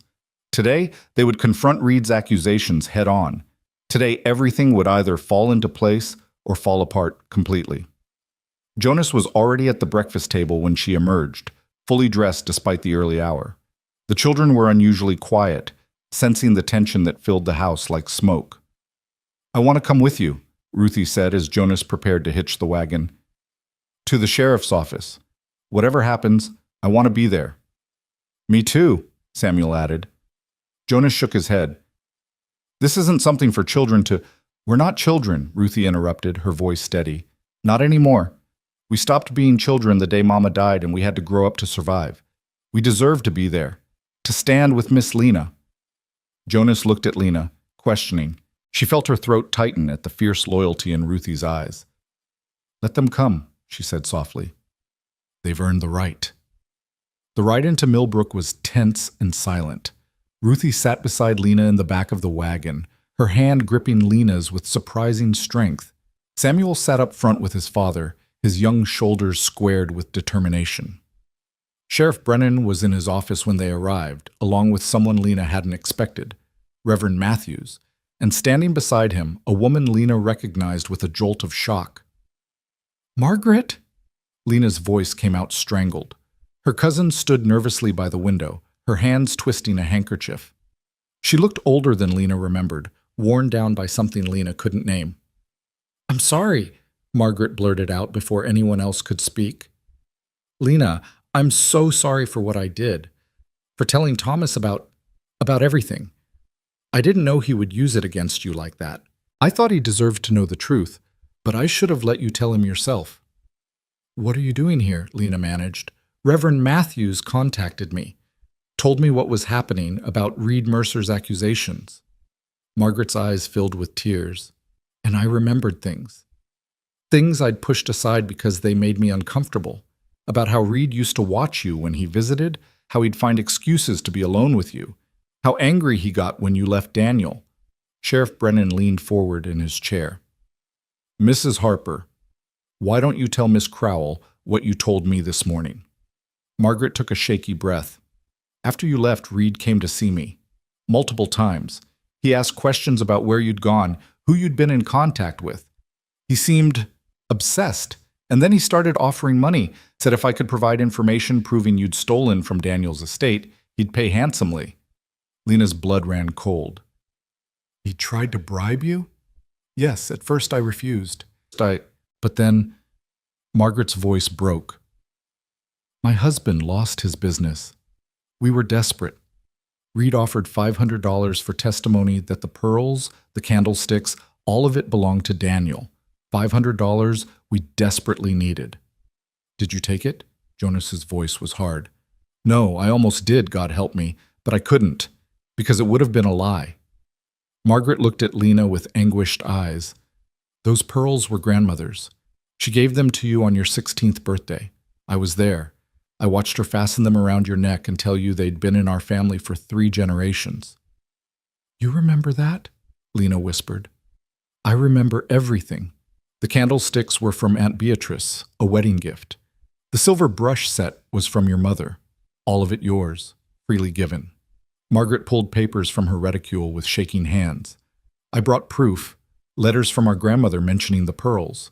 The original gift card from Aunt Beatrice with the candlesticks, everything I could find." Sheriff Brennan took the papers, examining them carefully. "This is good, real good, but it doesn't explain why Mr. Mercer is so determined to pursue these charges." "I can explain that," Reverend Matthews said quietly. "I've received some interesting telegrams over the past few days. Reed Mercer has a history. 3 other women in Denver have reported his unwanted attentions. Women in vulnerable positions, widows, divorcees, women without male protection. When they rejected him, he found ways to make their lives difficult. Legal troubles, ruined reputations, forced relocations." "He's done this before?"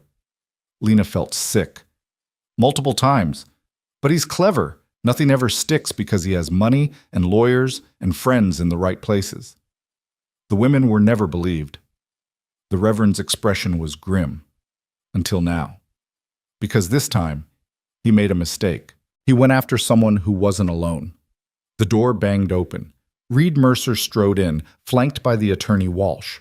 He stopped short when he saw the assembled group, his eyes narrowing. "What is this? Some kind of ambush?" "This is called justice, Mr. Mercer," Sheriff Brennan said calmly. "We're just having a discussion about your accusations against Miss Crowell. The accusations are legitimate and backed by legal authority. I don't see what there is to discuss." "Then you won't mind answering a few questions." The sheriff gestured to a chair. "Have a seat." Reed remained standing, his posture rigid with barely controlled anger. "I don't have to answer anything. The warrant speaks for itself." "The warrant is based on your testimony," Reverend Matthews interjected. "Testimony we've discovered may be less than truthful." "That's slander, is it?" The Reverend pulled out his own papers. "I have statements here from 3 women in Denver describing a pattern of harassment remarkably similar to what Miss Crowell has experienced. I also have documentation showing you offered Mrs. Harper money in exchange for false testimony." Reed's face went white, then red. "Those women are lying. They're bitter, scorned creatures trying to destroy my reputation." "All of them?" Jonas stepped forward, his presence intimidating despite his quiet voice. 3 different women, all telling the same story? That's quite a conspiracy. You know nothing about, I know you threatened Miss Crowell on my property yesterday. I heard you tell her she couldn't hide forever. I watched you grab her. Jonas's hands clenched into fists.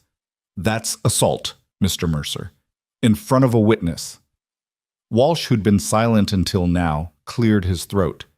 Mr. Mercer, perhaps we should discuss this privately. There's nothing to discuss.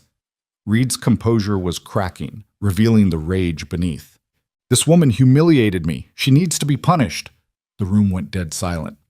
So you admit it, Sheriff Brennan said slowly. This isn't about theft. It's about revenge. Reed seemed to realize what he'd said. I didn't mean, that's not what I... You just confessed to filing false charges motivated by personal vendetta, the sheriff continued. In front of witnesses, including an attorney and a judge. Oh yes, Judge Harrison asked me to keep him informed of developments. You can't prove the charges are false. Reed was sweating now, his careful facade crumbling. My testimony is as valid as anyone's. Except we have proof now. Margaret stepped forward, her voice stronger than before. Proof that everything Lena took was legally hers. Proof that you tried to bribe me to lie. Proof that you have a pattern of harassing vulnerable women. Proof that you assaulted Miss Crowell on my property, Jonas added. That's not civil anymore, Mercer. That's criminal. Reed looked around wildly, finding no allies. Even Walsh had stepped away, distancing himself from his client's meltdown. This is ridiculous, Reed tried one last time. You're all ganging up on me because of this. This woman who means nothing. She's divorced, barren, worthless. Why are you protecting her? Because she's not worthless, Ruthie said clearly from where she stood by the door. She's brave and kind, and she makes my father smile again. She helps us with our lessons and holds us when we cry and makes our house feel like a home. That's not worthless. That's everything, Reed sneered. A child's opinion means nothing. Maybe not, Sheriff Brennan said, but mine does. And based on what I've heard today, I'm arresting you, Reed Mercer, for filing false charges, attempted bribery, and assault. Mr. Walsh, your client is going to need a real good lawyer. You can't arrest me, Reed backed toward the door. I have rights. I have... He never finished. Jonas moved with surprising speed, blocking the exit. You're not running, not this time. 2 deputies appeared, responding to the sheriff's signal. They took Reed by the arms as he struggled and shouted, dragging him toward the cells in the back. This isn't over, Reed's voice echoed down the hallway. I'll get out. I have connections. I'll make you all pay. The door slammed shut, cutting off his threats. Walsh gathered his papers with shaking hands. Sheriff, I had no idea. If I'd known the charges were fraudulent. Save it for the judge, Brennan said wearily. You might want to consider who you represent more carefully in the future. The attorney fled, leaving the rest of them standing in stunned silence. Is it really over? Lena finally asked, afraid to believe. The charges will be dropped, Sheriff Brennan confirmed. And with Mercer in custody, he can't threaten you anymore. Judge Harrison will want formal statements from everyone, but the worst is past. Lena's knees went weak. Jonas caught her, steadying her as relief crashed over her in waves. Thank you, she managed, looking around at the people who'd stood with her. Jonas, Ruthie, Samuel, Reverend Matthews, even Margaret. All of you. I don't know how to... You don't have to thank us, Margaret said, wiping her eyes. I should be begging your forgiveness, for betraying your confidence, for almost taking his money, for not being strong enough to stand with you sooner. Lena crossed to her cousin and pulled her into a fierce hug. You're here now. That's what matters. They held each other, 2 women who'd been torn apart by circumstance finding their way back to family. There's still tomorrow, Ruthie said tentatively. The wedding. Is it still? Absolutely, Jonas said firmly. Unless Lena's changed her mind. Lena looked at this man who'd fought for her, protected her, believed in her when she could barely believe in herself. Not a chance. The next morning dawned clear and bright, the storm having passed in the night. Lena woke to find the children already bustling with preparations. Esther and Rose had picked wildflowers from the meadow, daisies and black-eyed Susans and delicate mountain bluebells. Ruthie had pressed Lena's blue dress until it looked nearly new. Maggie had baked a cake, lopsided but made with love. Margaret had stayed overnight, helping with the final preparations. Now she stood in Lena's small room, fastening the pearl necklace, the same pearls that had caused so much trouble, around Lena's neck. "You look beautiful," Margaret said softly. "Happy." "I am happy. Terrified, but happy." "That's normal. I was terrified on my wedding day too." Margaret adjusted the necklace, meeting Lena's eyes in the small mirror. "But Jonas is a good man, nothing like Daniel. He'll cherish you the way you deserve." "I know." And she did know. These past weeks had shown her what real partnership looked like, what it meant to be valued, respected, chosen. A knock at the door. "Miss Lena?" Rose's voice was excited. "Pa says it's time." The church was small, packed with Jonas's neighbors and friends. Lena recognized faces from town. Mr. Hutchins from the general store, Doc Morrison, farmers Jonas had mentioned. Even Mrs. Talbot was there, though she looked decidedly uncomfortable. But Lena barely saw them. Her eyes found Jonas at the front of the church, wearing his best suit, his hair neatly combed, his face full of quiet joy. The children stood with him, 9 beautiful children who were about to become hers. Margaret walked her down the aisle, and when they reached the front, squeezed her hand before taking a seat. Reverend Matthews smiled at them both. "Dearly beloved, we are gathered here today to witness the union of Jonas Hale and Lena Crowell. Marriage is not to be entered into lightly, but reverently, deliberately, and in accordance with the purposes for which it was instituted by God." Lena barely heard the words.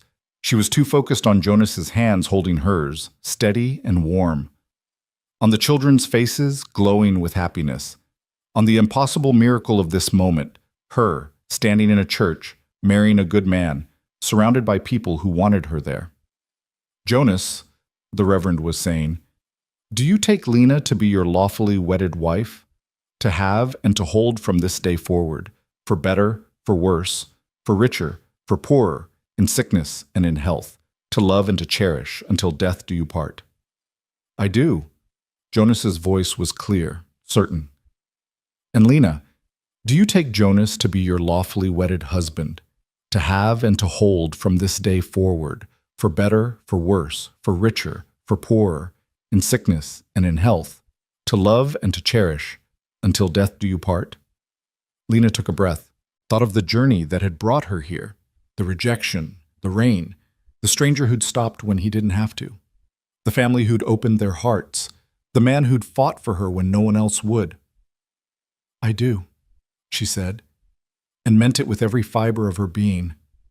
Jonas slipped his grandmother's ring onto her finger, the same ring she'd tried on days ago, now officially, permanently hers. "By the power vested in me," Reverend Matthews declared, "I now pronounce you husband and wife. Jonas, you may kiss your bride." Jonas leaned in, and their lips met in a kiss that was gentle, chaste, but full of promise. The church erupted in applause, the children loudest of all. They walked back down the aisle together, husband and wife, and Lena felt something settle deep in her soul.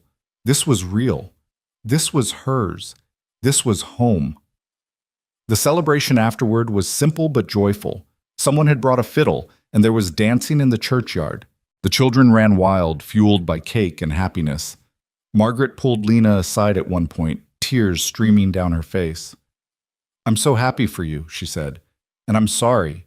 I'm so sorry I ever doubted you, that I let you think you were alone. We're family," Lena said simply. "We're allowed to make mistakes.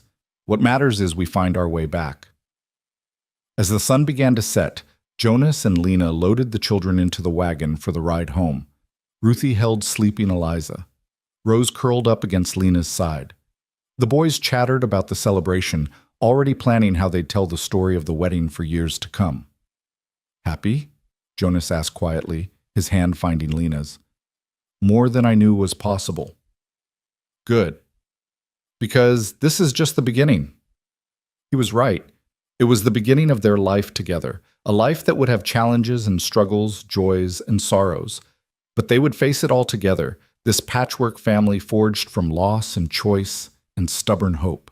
3 months later, Lena stood in her garden, the garden Jonas had helped her plant, tending the rose bushes that were just beginning to bud. Pink roses, just like she'd remembered, just like he'd promised. Inside the house, she could hear chaos. Jacob and Daniel arguing over whose turn it was to feed the chickens. Esther practicing her reading aloud, stumbling over difficult words. Ruthie teaching Rose a song their mother used to sing. Jonas emerged from the barn, saw her, and smiled. That smile that still made her heart skip, even now. He crossed the yard, pulling her into his arms. "How are you feeling?" Lena rested her hand on her belly, where a tiny life was growing. The doctor had confirmed it last week. She was pregnant. After years of believing she was barren, after the shame and the certainty that she'd never bear children, here was proof that everything she'd been told was a lie. Scared, she admitted, excited, overwhelmed. "Normal, then." Jonas kissed her forehead. "We'll face it together, all of it." "All 10 children?" She laughed at his expression. "What? You didn't think 9 was enough?" "9 was perfect. 10 is going to be interesting." From the house, Ruthie called out, "Pa, Miss Lena, supper's ready." "We should go in," Jonas said. But Lena held him there a moment longer, looking at the house bursting with life, the children she loved as fiercely as if she'd borne them herself, the roses beginning to bloom. A year ago, she'd been broken, rejected, certain she had nothing left to offer the world. She'd stood in the rain believing her life was over. She'd been so wrong. Her life hadn't ended that day. It had begun. The moment a mountain man with 9 children stopped and said, "You need a place, we need one too." Now she had both. A place and a purpose. A family and a future. A man who chose her every single day, and children who called her Ma without hesitation. And in 7 months, she'd hold a baby of her own. Proof that she'd never been broken, only bruised. That second chances existed, that sometimes the best things in life came after you'd given up hope. "Lena?" Jonas was watching her with concern. "You're crying." "Happy tears," she said, smiling through them. "Just happy tears." They walked to the house together, hand in hand. Through the window, she could see the children gathered around the table, waiting. Her children. Her family. Thomas Reddick had rejected her, but he'd done her the greatest favor of her life. Because if he'd accepted her, she never would have stumbled into the rain, never would have collapsed under that sycamore tree, never would have been found by the man who saw her worth when she couldn't see it herself. Reed Mercer was in jail, awaiting trial. The charges against her had been dropped. The gossips had moved on to other scandals. And she was exactly where she was meant to be. That evening, after supper, after the dishes were washed and the children tucked into bed, Lena sat at the table and began to write. Not to herself, but to women like her. Women who'd been told they weren't enough. Women trapped in bad marriages or running from dangerous men. Women who thought they were broken beyond repair. She told them her story. About rejection and rain and a family that chose her. About standing up to lies and finding the courage to hope again. About how the darkest moments could lead to the brightest futures. When she finished, she showed the letter to Jonas. "You're going to send this?" he asked after reading. "I'm going to send it to every Women's Aid Society, every church, every boarding house between here and Denver.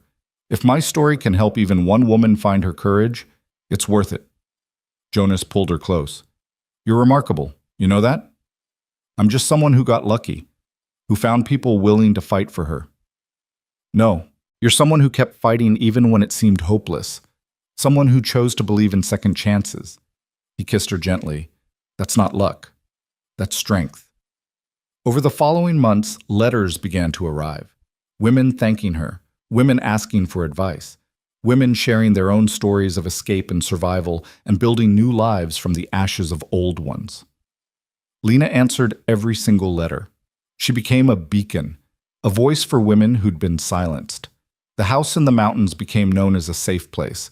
Women passing through would sometimes stop, seeking shelter, advice, connection. Jonas never complained, never said their home was too crowded or too busy. He simply expanded the table, added beds in the barn, and welcomed each woman the way he'd once welcomed Lena. We're collecting strays, he said one night, smiling as yet another woman settled into the spare room. We're giving people hope, Lena corrected, the way you gave it to me. Years passed. The children grew. Ruthie married a kind farmer and started her own family.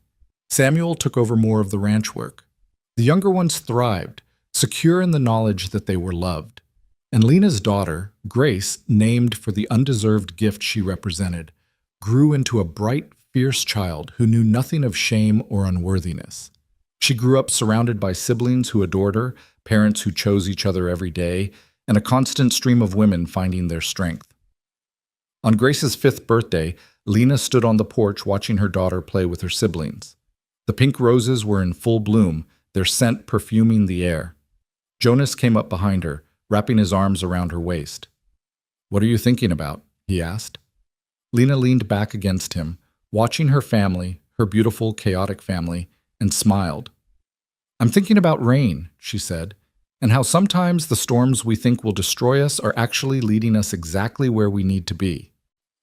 Jonas kissed the top of her head. "Best storm of my life." "Mine too." Because that was the truth of it.